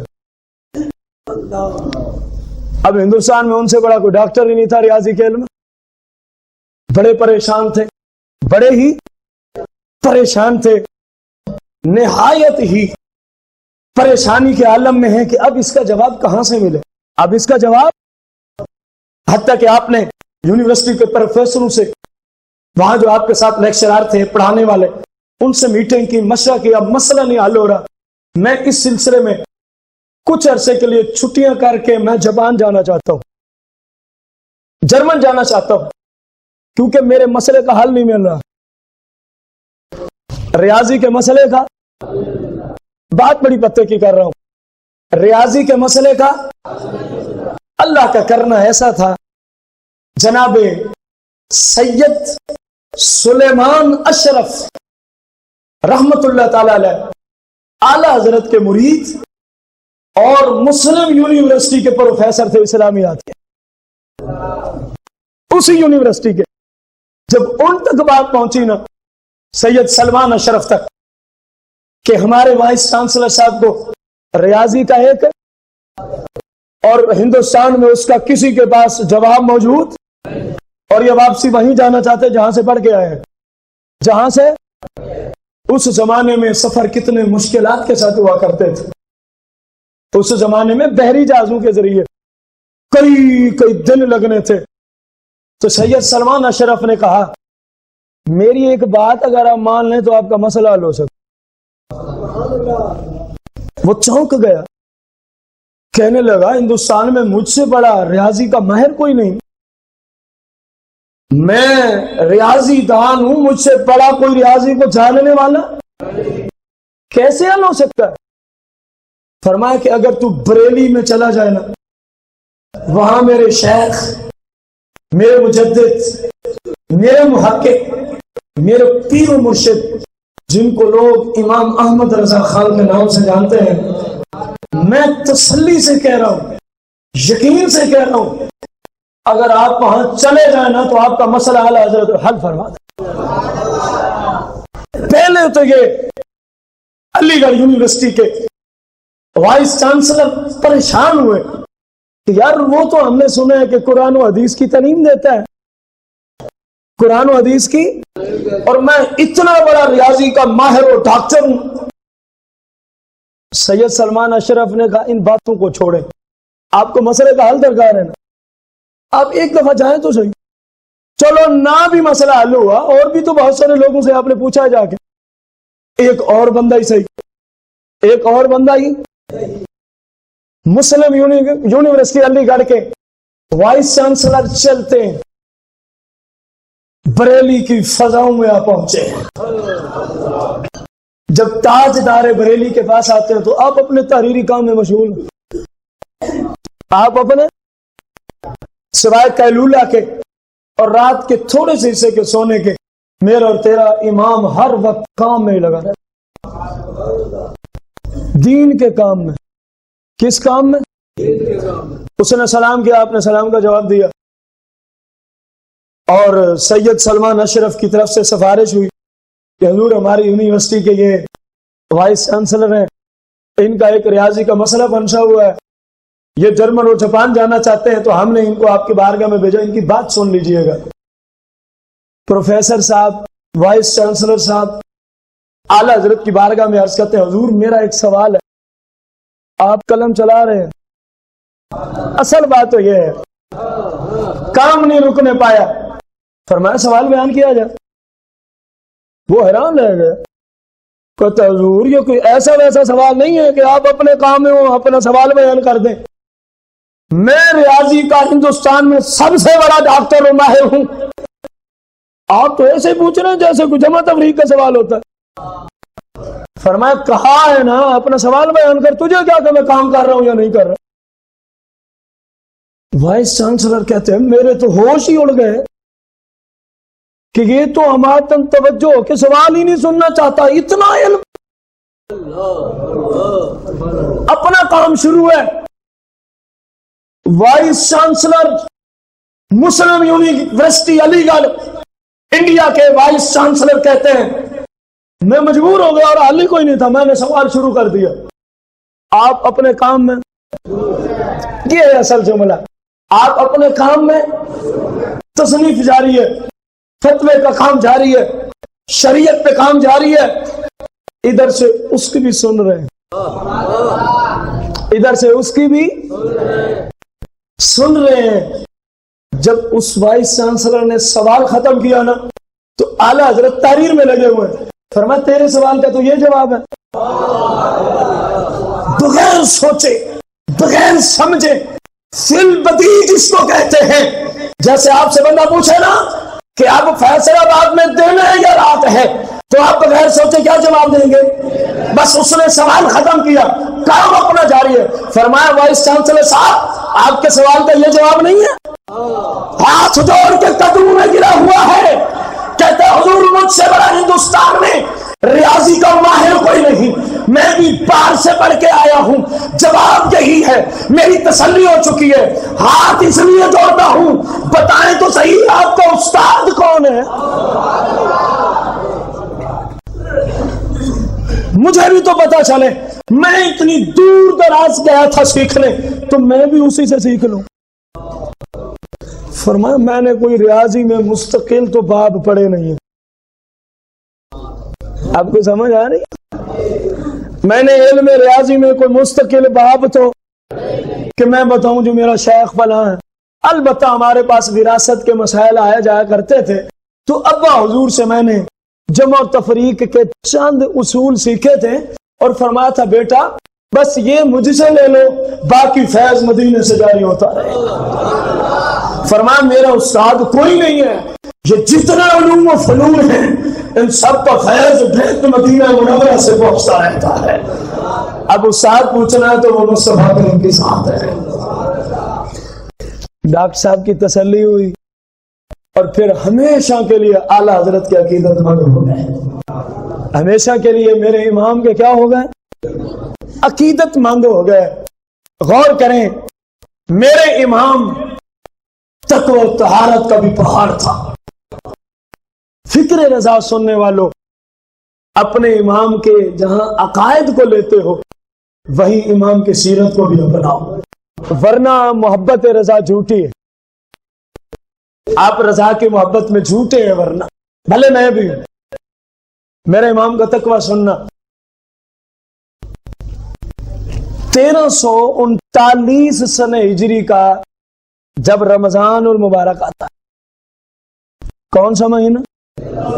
یہ اعلیٰ حضرت کی بظاہر زندگی کا آخری رمضان، 1340 سنہ ہجری، 25 صفر المظفر، جمعے کا دن، بریلی کا شہر، منبر رسول، این اس وقت جب مؤذن نے سامنے حی علی الصلاۃ اور حی علی الفلاح کی صدا لگائی تو میرے اور تیرے امام نے اس دنیا کو چھوڑ دیا۔ 1339 کا جب رمضان آتا ہے، عمر مبارک 67 سال ہو چکی ہے، نہایت بیمار ہیں، بریلی میں شدید ترین گرمی ہے۔ شریعت کا فتویٰ یہ ہے جب بندہ ضعیف بھی ہو، بیمار بھی ہو، شدید گرمیاں بھی ہوں، سورہ بقرہ میں فتویٰ موجود ہے، فرمایا کہ وہ اپنے روزے کا فدیہ دے دے، روزہ نہ رکھے جب ایسے سٹیج پہ کوئی پہنچ جائے۔ آج بھی مسئلہ یہی ہے، میرے امام نے بھی اس مسئلے کو سامنے رکھا، فرمایا بریلی میں گرمی ہے تو کیا ہوا، بریلی میں میں روزہ نہیں رکھ سکتا جو اس وقت میری صحت کا عالم ہے، جو اس وقت عمر کی سٹیج ہے، بریلی کی گرمی بہت شدید ہے، میں اس وقت روزہ۔ فرمایا ہندوستان کا جو فلاں پہاڑ ہے اس پہ آج کل سردی ہے، وہ ایک روزہ بھی نہ رکھ کے اعلیٰ حضرت کے اپنے آپ کو شیدائی کہنے والوں سامنے تیرے امام کی سیرت کیا ہے. فرمایا ادھر نہیں رکھ سکتے تو کیا ہوا, شریعت کا فتویٰ ہے, مجھے اجازت ہے, لیکن میں تو اپنے تقوی پہ عمل کرنا چاہتا ہوں. فرمایا اگر میں اس پہاڑ پہ چلا جاؤں نا, وہاں سردی ہے تو فقیر کے روزے پورے ہو سکتے ہیں. آپ کو یوں نہیں سمجھ آئی, آپ کو معنی والا سے مثال سمجھاؤ. ابھی رمضان شریف آنے والا ہے چند ماہ کے بعد. یہاں ایک بندہ ضعیف العمر بھی ہو, نہایت بیمار بھی ہو, شدید گرمیوں میں آج کل رمضان آتا ہے, پہاڑ کے دن نظر آتے ہیں, شریعت کی طرف سے اس کو اجازت ہے تو اپنے روزے کا کیا دے دے, فدیہ دے دے, قرآن کا فیصلہ ہے. تو کیا آپ کے زمانے کا بندہ, مانا والا کا شخص, ایک پورا مہینہ صرف روزوں کو بچانے کی غرض سے مری میں جا کے مکان کرایہ پہ لے گا؟ وہاں تو سردی ہوتی ہے نا, وہاں تو یہی بندہ روزے رکھ سکتا ہے جو یہاں گرمی کی وجہ سے نہیں رکھ سکتا. اس طرح کیا ہے کسی نے؟ میرے امام کی سیرت کو دیکھ, آپ نے فرمایا سرد علاقے میں ہمارے لیے مکان کرائے پہ لیا جائے. اپنے گھر کو چھوڑا, بیوی بچوں کو چھوڑا, خلفاء کو چھوڑا, مریدین کو چھوڑا, سارے معاملات کو. فرمایا یہ تو بعد میں ہے, روزہ فرض پہلے. کوئی اصول سمجھ آیا؟ اعلیٰ حضرت کی محبت میں زندگی گزارنے والے ربیع النور شریف کی آمد ہوتی ہے, جھنڈیاں تو رات گئے تک لگاتے ہیں, نماز پڑھتے ہی نہیں. یہ فکر رضا ہے, یہ شریعت ہے. لائٹنگ اپنی گلی میں کی, بجلی چوری سے لے لی. یہ خوشی کرنا میلاد کی, کتوں کے, مختلف جانوروں کے بت بنا کے گلیوں بازاروں میں سجانے والوں میں تم سے پوچھتا ہوں, یہ میرے آقا کی آمد کی خوشی کا طریقہ ہے؟ اور مر جانے کا مقام ہے. یہ سارا کچھ میرے مسلک میں ہو رہا, اور جو بولے تو اس پہ فتوے, جو بولے تو اس میں لا علمی کی وجہ سے عشق مصطفیٰ ثابت نہیں ہوتا. سرکار کی سیرت کو چھوڑ کے علم عشق مصطفیٰ ثابت. زندگی بھر تو جھنڈیاں نہ لگا, زندگی بھر کبھی میلاد کے جلوس میں نہ جا, زندگی بھر کبھی لیٹنگ نہ کر. خدا کی قسم اٹھا کے کہتا ہوں, صرف اپنے نبی کی سیرت پہ عمل کر, میرا آقا کہے گا یہ میرا غلام آ رہا.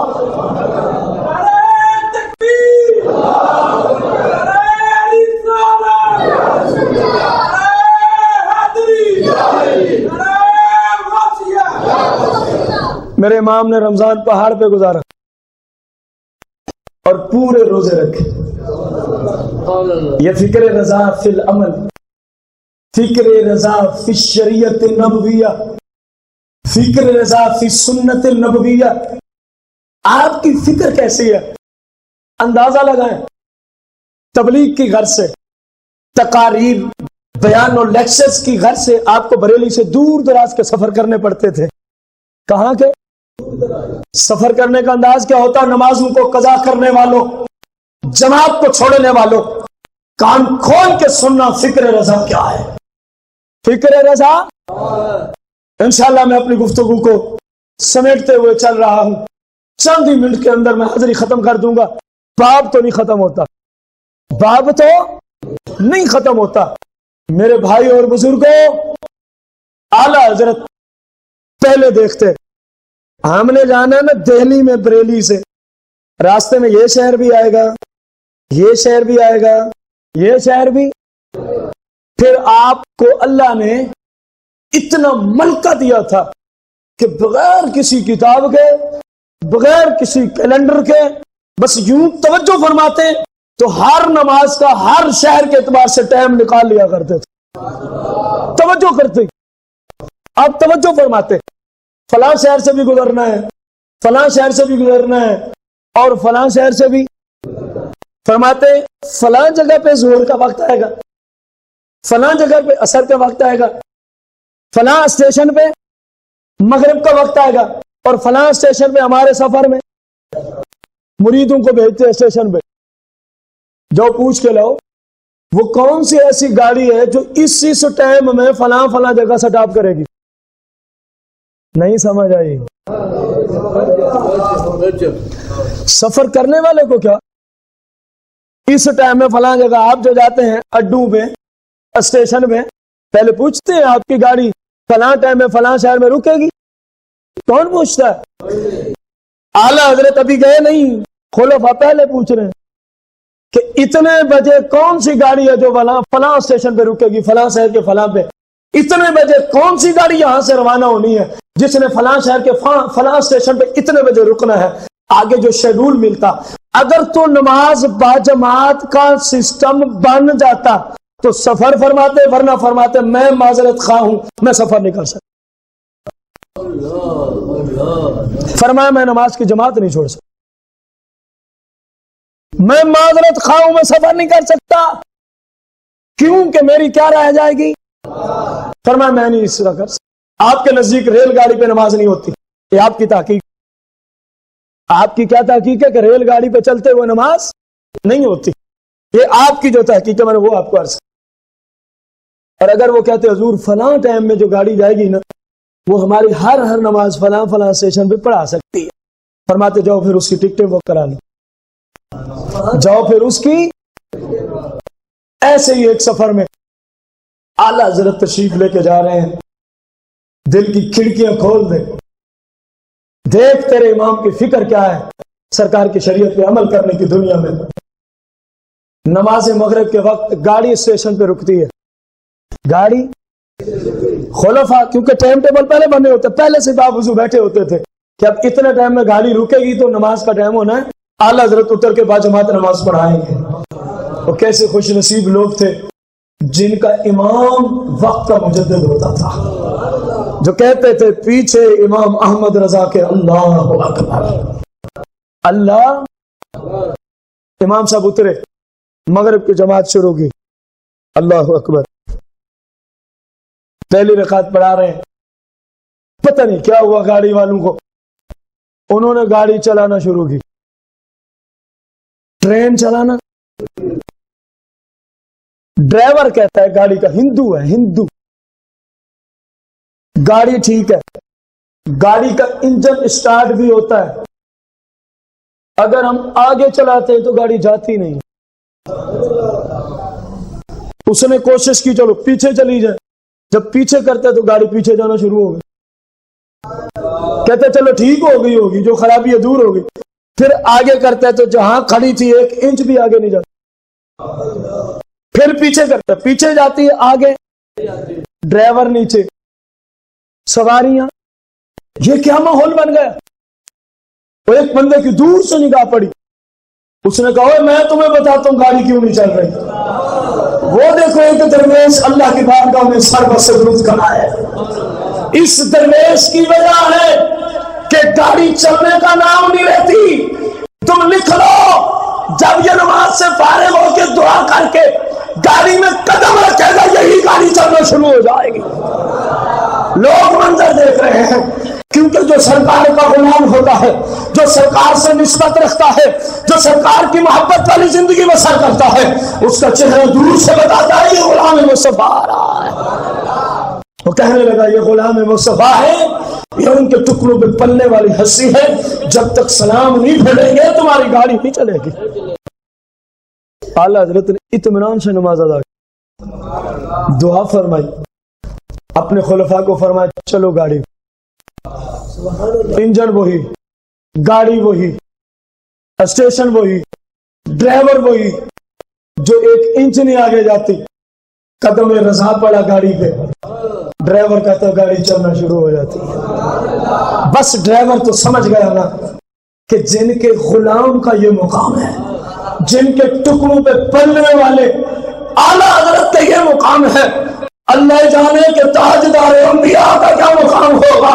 وہ دن تو اس نے ہندو مذہب میں گزارا، جب اگلا دن ہوتا ہے اپنی ڈیوٹی سے فارغ ہوتا ہے، بریلی شہر کا رخ کرتا ہے، وہی ٹرین کا ڈرائیور جس نے کل یہ منظر دیکھا تھا، ایک عاشق رسول کی نماز کا فیض دیکھ، ایک عاشق رسول کی جماعت کا فیض دیکھ، وہ بریلی پہنچتا ہے، اعلیٰ حضرت تشریف فرما ہے، دور سے ہاتھ لانے ہوئے کہتا ہے حضور جس نبی کے غلاموں کا یہ مقام ہے جو میں نے کل دیکھ لیا، اللہ جانے کہ مصطفیٰ کا کیا مقام ہوگا۔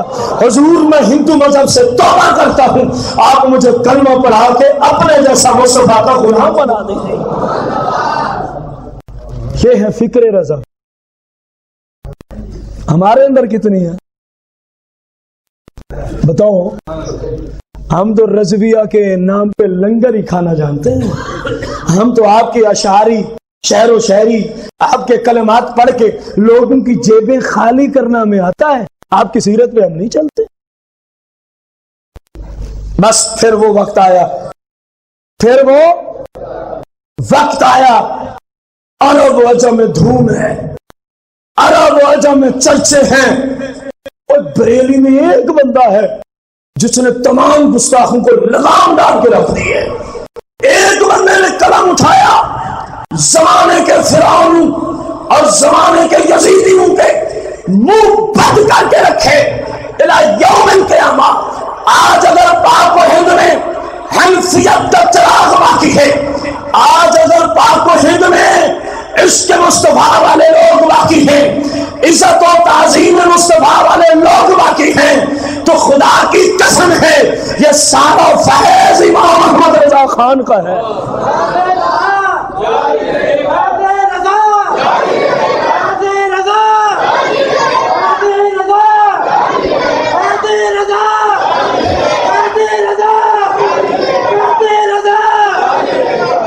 میں کیا کروں، میرا دل کہتا ہے یہ بھی سنا، لیکن وقت بہت ہو چکا۔ میں انشاءاللہ کسی اور اتوار میں لے آؤں گا اعلیٰ حضرت، کسی اور اتوار میں انشاءاللہ۔ اگلا اتوار تو ہے ہمارا شان امام علی مقام، اس کی آخری قسط ہے، اس کے بعد انشاءاللہ میں پھر اعلیٰ حضرت کو لے آؤں گا۔ میرا دل سیر نہیں ہو رہا، میرا دل سراب نہیں ہو رہا کہ اتنا کچھ اس ہستی کا ہمارے اوپر احسان ہے، اور ہم نے بالکل اتنا تھوڑا سنا، ہم نے بالکل اتنا۔ اگلے اتوار کو چھوڑ کے اس سے اگلے اتوار سے بشرط صحت و زندگی پھر یہ قسط نمبر 1 شمار کی جائے، اور اسے اعلیٰ حضرت فکر رضا قسط نمبر 1، اور اگلے اتوار سے قسط نمبر 2، پھر اس سے اگلے سے قسط نمبر 3، جہاں تک رب چاہے گا، جہاں تک رب چاہے گا۔ جو آیت پڑی تھی واوا جادہ کا فہد، انگریز نے چمچوں کڑچوں کو خریدا تھا کہ اس کا ترجمہ بگاڑو، اس کا ترجمہ، انہوں نے آیات کا ترجمہ بگڑوایا تھا جن میں لفظی طور پہ بگاڑنے کی کچھ نہ کچھ گنجائش ہوتی تھی۔ بڑے سیانے تھے، بڑے مکار تھے۔ معنی کیا لکھوایا؟ معاذ اللہ ثم معاذ اللہ، انگریز نے یہ لکھوایا تھا ان تمام مولویوں سے جو اعلیٰ حضرت کے علاوہ ہیں، جتنے ترجمے مارکیٹ میں پڑے ہیں، اگر یہی ترجمہ نہ ہو فقیر کا قتل بھی معاف۔ میں اس سے بڑی بات اور نہیں کر سکتا، کیوں؟ مجھے پتا ہے ترجمہ یہی ہے۔ ابھی جو کوئی کہے، کوئی فیصل آباد میں ثابت کر دے کہ رات کے عشاء کا ٹائم ہے، اس کے لیے میرا قتل معاف ہے، تو کچھ ہو سکتا ہے؟ پتا ہے کہ عشاء کا ٹائم ہی نہیں ہے۔ یہ بھی ایسے ہی ہے۔ انگریز نے ترجمہ کیا لکھوایا ان سے؟ دنیا کی دولت کے بل بوتے پہ مسلمان تو اس ترجمے کو سن بھی نہیں سکتا۔ انہوں نے لکھا ہم نے آپ کو گمراہ پایا۔ اٹھا لینا ترجمہ اشرف علی تھانوی کا، اٹھا لینا ترجمہ فلاں فلاں حفیظ جلندری، یہ وہ جتنے چمچے کرچے بک گئے تھے یا بکنے والوں کے پیچھے چلے تھے، دیکھ لینا اپنے اپنے گھروں میں کیا لکھا۔ ہم نے آپ کو، نعوذ باللہ من ذالک۔ گمراہ کون ہوتا ہے؟ جو شیطان کی پیروی کرے، جو قرآن و سنت کی تعلیمات سے۔ تو لوگوں نے کس ہستی کو گمراہ لکھ دیا؟ جسے رب نے سید المعصومین بنا کے بھیجا ہے، سرکار دو جہاں سارے معصوموں کے بھی سردار بن کے آئے ہیں۔ ان کو کیا لکھ دیا؟ استغفر اللہ العظیم، نقل کفر نہ بخشت۔ کفر کو پڑھنے کے انداز میں سے سمجھانا ہو تو بندہ کافر ہے۔ لوگوں نے لکھا، آج مارکیٹ میں چھپ رہے اور لا علمی کی وجہ سے کچھ جان بوجھ کے وہ خرید کے آگے تحائف کے طور پہ بھی دے رہے ہیں۔ جب بھی ترجمے والا قرآن اپنی بیٹی کو دینا ہو شادی کے تحفے میں، اپنے کسی دوست کو دینا ہو کسی فنکشن کے طور پہ، پہلے اس دکاندار کو کہا کر مجھے کنز الایمان درکار ہے۔ تیرے تحفے کا کیا فائدہ جس میں سرکار کو ہی گناہ گار لکھا ہوا ہے؟ آپ کہیں جی ہمیں تو علم نہیں ہے، بتا نہیں رہا میں، آج تک کوئی دیا تو رب سے توبہ کرنی ہوگی۔ علم نہ ہونا عذر نہیں ہے۔ آپ کے زمانے میں آپ کے شہر میں مفتیوں کی کثرت ہے، جا کے پوچھو، جا کے مجھے چھوڑ دو، کیونکہ باہر جا کے حالانکہ بات تو وہی ہوتی ہے۔ پھر کچھ لوگ کہتے ہیں اپنی مثال دیتے ہیں، مجھے رہنے دو، میں آپ سب کا بھائی ہوں، مجھے نہ سمجھو مفتی، لیکن فیصل آباد میں مفتی تو موجود ہے کہ نہیں ہے؟ ان سے پوچھو، انشاءاللہ جو فقیر کے کلمات ہیں اگر نہ کہیں تو پھر کہنا، وہ بھی یہی کہیں گے کہ ترجمہ دینا ہے کسی کو تحفے کے طور پہ تو نام کیا ہو؟ سارے بولو نام کیا ہو؟ کنز الایمان شریف مصنف کون ہے؟ مترجم امام احمد رضا خان رضی اللہ تعالیٰ عنہ۔ آپ نے ترجمہ وہ کیا جو امام فخر الدین رازی نے کیا، جو امام فخر الدین، ہم نے اپنی محبت میں آپ کو خود رفتہ پایا، بس ہم نے اپنی طرف بلایا، اپنی طرف راہ دے دی، اپنی طرف۔ امام فخر الدین رازی تفسیر کبیر کا مصنف، تفسیر کبیر کا ختم کے لیے سامان ادھر لے آئے، میں بات ختم کر لوں، ختم شریف کا سامان ادھر لے آئے سٹیج پہ، جس کی ذمہ داری ہے صرف وہی اٹھے، اندازہ لگائیں، میری طرف متوجہ ہونا۔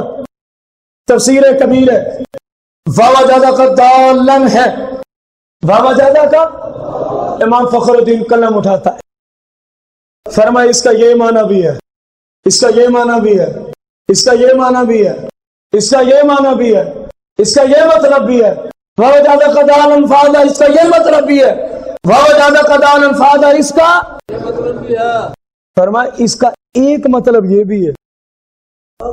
20 معنی لکھے ہیں تفسیر کبیر والے نے، ان سب کو دیکھ لو، جس کے پڑھنے کے لیے 8-10 سال کی پہلے محنت درکار ہے، ورنہ وہ کتاب ہی سمجھ نہیں آتی، ورنہ وہ تفسیر کبیر ہی سمجھ 8-10 سال فرما پہلے پڑھ، پھر میری کتاب کو دستک دینا، پھر تجھے پتہ چلے گا کہ وَوَجَدَكَ ضَالًّا فَهَدَىٰ سرکار کی شان کو یوں بیان کر رہی ہے۔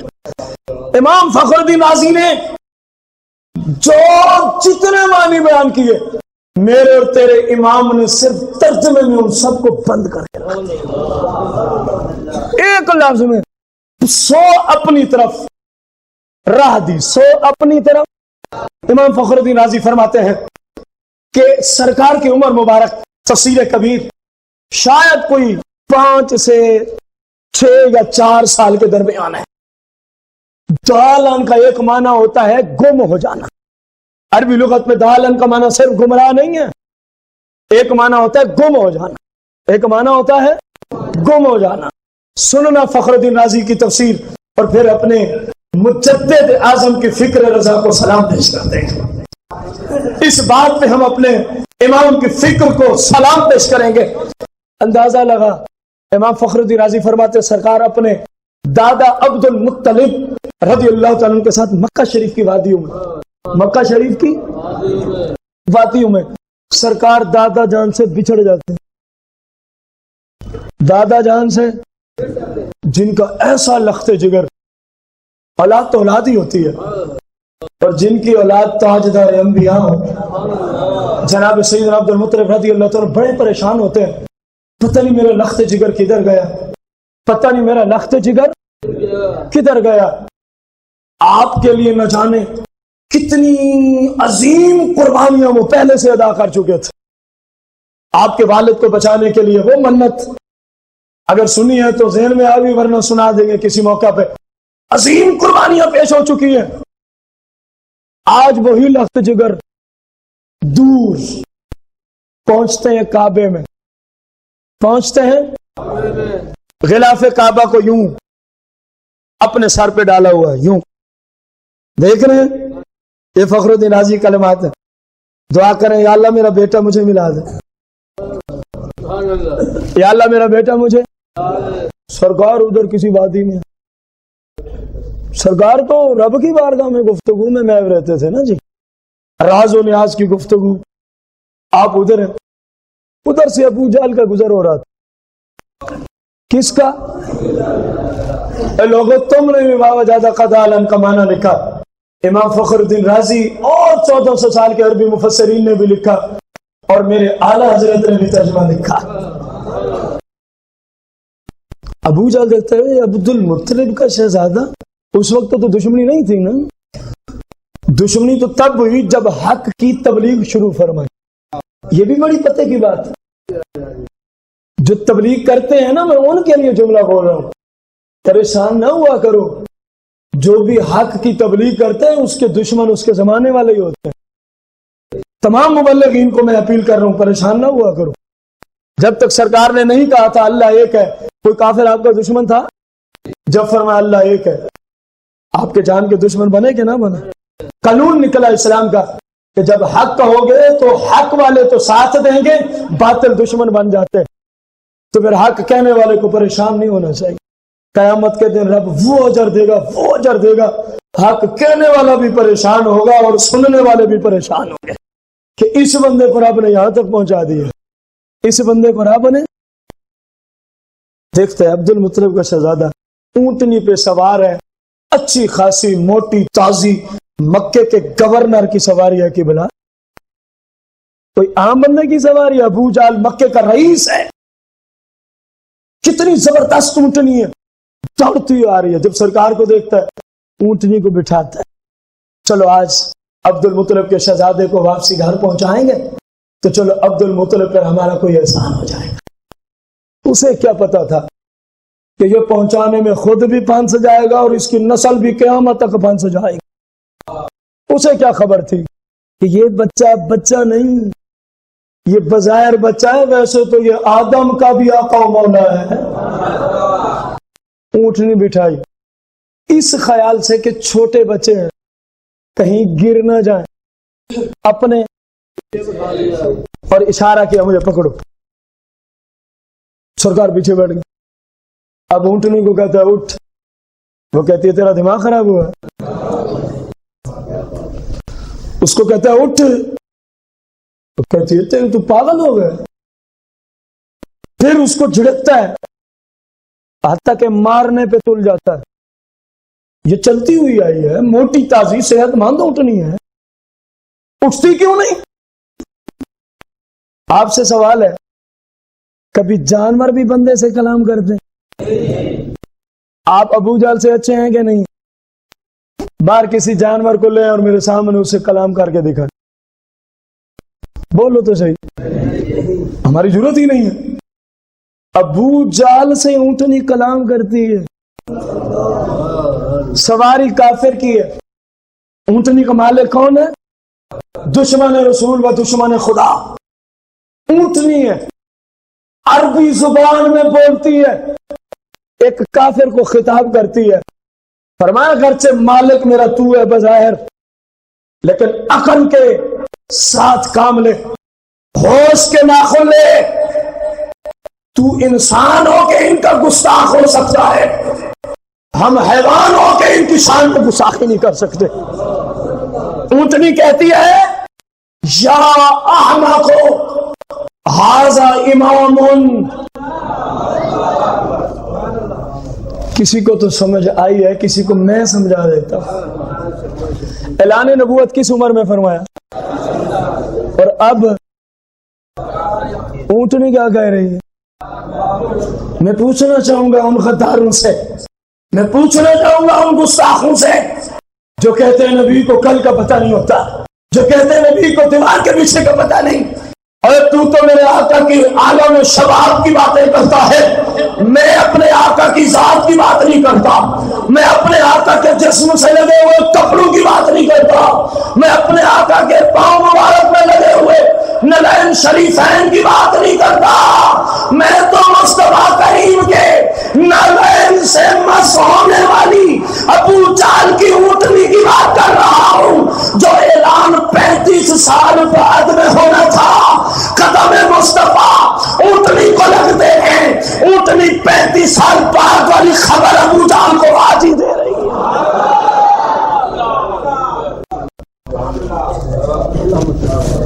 کوئی بات سمجھ آئی ہے؟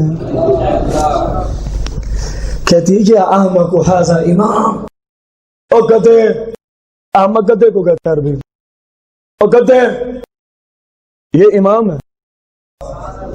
آپ بتائیں امام پیچھے ہوتا ہے یا آگے ہوتا ہے؟ فرمایا یہ امام کی شان کے خلاف ہے، امام جو ہوتا ہے وہ آگے ہوتا ہے، تو اس کو آگے تو بٹھا، پھر مجھے دیکھ خوشیوں میں جھومتا ہوا۔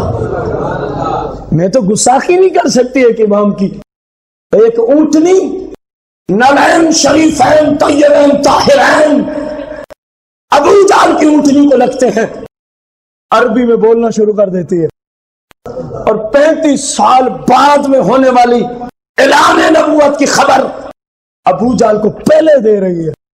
ابو جہل مجبوراً سرکار کو لیتے ہیں اور اپنے، پھر اونٹنی جھومتی ہوئی جا رہی ہے۔ اونٹنی کیوں نہ جھومے جن کی آمد پہ کعبہ ہی 3 دن جھومتا رہا ہے؟ ادھر تو صرف آمد ہے، یہاں اونٹنی کے اوپر شرف بھی بخشا ہوا ہے۔ اب ابو جہل سرکار کو لے کے آیا، پہلے کعبے میں دیکھو شاید عبد المطلب یہاں ہوں، جب وہاں دیکھا کہا جی میں نے تو بڑا عجیب منظر دیکھا، میں نے تو بڑا، عبد المطلب تو سرکار کے آنے سے پہلے ہی سب کچھ دیکھ چکے تھے، کتابوں میں موجود ہے کہ آپ کے نسل میں ایسا شہزادہ آنے والا ہے، آپ تو پہلے ہی دیکھ چکے تھے۔ حق کیا دیکھا ہے؟ جو دیکھا تھا نا سارا سنایا۔ کہا جی اونٹنی اٹھنے کا نام نہیں لیتی تھی۔ فرمایا پھر کیسے اٹھی؟ کہا جی یہ بولنے لگ گئی تھی۔ اونٹنی مجھ سے عربی زبان میں 8 سال عالم دین لگاتا ہے درس نظامی میں، جب فارغ ہوتا عربی میں کلام نہیں کرنا آتا۔ بات سمجھ آ رہی ہے بھی انسان، بولنا بھی جاتا ہے لیکن زبان اور ہے۔ کچھ چاندی ہوں گے جو اپنی محنت کے بل بوتے پہ عام حالت میں جو درس نظام ہے اس میں عربی میں کلام کرنا آتا، جب تک ایک خاص پیریڈ اسی زبان پہ نہ رکھا جائے، سیکھنے اور سکھانے کی دنیا میں، بولنے اور بلانے کی دنیا میں۔ اندازہ لگا اونٹنی نے صرف للین شریفین کا فیض پہنچا تو عربی میں بولنا شروع کر دیا۔ للین شریفین کا فیض پہنچا، اگرچہ جانور تھا لیکن 35 سال بعد میں ہونے والی بات پہلے کہہ دینا علم غیب نہیں ہے؟ جن کے نلین شریفین سے جانوروں کو رب علم غیب دے دیتا ہے، اس تاجدار انبیاء کے علم غیب کا کیا کہنا؟ وقت گزرتا گیا، ساری بات بتائی، سرکار عالم شباب کی طرف، حتیٰ کہ قرآن کا نزول شروع ہو گیا۔ امام فخر الدین رازی فرماتے ہیں جبریل آتے ہیں، اللہ فرما رہا ہے وَوَجَدَكَ ضَالًّا، وہ اپنی عمر کے اس واقعے کو یاد فرمائیں جب آپ اپنے دادا جان سے بچھڑ گئے تھے، فَهَدَا، ہم نے آپ کو راہ دی، آپ کے گھر والوں سے ملا دی۔ یہ تیرے امام فخر الدین رازی کا ترجمہ، اور کتنی لمبی چوڑی تفسیر کے بعد، کتنے سالوں کی محنت کے بعد ہم اس ترجمے کو پڑھ سکتے ہیں۔ مجدد اعظم کی فکر رضا کو دیکھ، قلم اٹھایا، صرف ترجمہ لکھا، 1400-1200 سال کی عربی تفاسیر کا نچوڑ ایک جملے میں لکھا، محبوب اپنی محبت میں خود رفتہ پایا، سو اپنی طرف راہ دے دی۔ اب دیکھ 1200 سال کی تفسیروں کا نچوڑ ایک جملے میں کیسے آیا؟ یہ وہی بات ہے جو میں نے پہلے کہی تھی کہ جب ہم فکر رضا کے ایک جملے کو دیکھتے ہیں، وہ کہتا ہے سوچ کے آنا، سوچ کے قدم رکھنا، یہاں ایک جہت میں پھر ہزاروں سمندر ہیں اور ہر ایک سمندر بغیر کنارے کے ہے، سوچ کے آنا ادھر، یہ تیرے امام کی فکر ہے۔ ایک جملہ بول کے 1200 سال کے عربی مفسرین کی ترجمانی کرتے، اور جب ترجمہ لکھواتے تھے کسی لغت کی کتاب کو نہیں دیکھتے تھے، کسی تفسیر کو دیکھا نہیں کرتے تھے۔ اس کی تفصیل انشاءاللہ میں اگلی قسط میں لے آؤں گا۔ اللہ کریم سے دعا گو ہے مالک کائنات میری اور آپ سب کی اور سے اعلیٰ حضرت رضی اللہ تعالیٰ عنہ کی اس عظیم محفل کو اور ہم سب کی اور ماں بہنوں کی حاضری کو اپنی بارگاہ میں شرف قبولیت کا درجہ عطا فرمائے، آمین بجاہ النبی الکریم علیہ الصلوۃ والتسلیم۔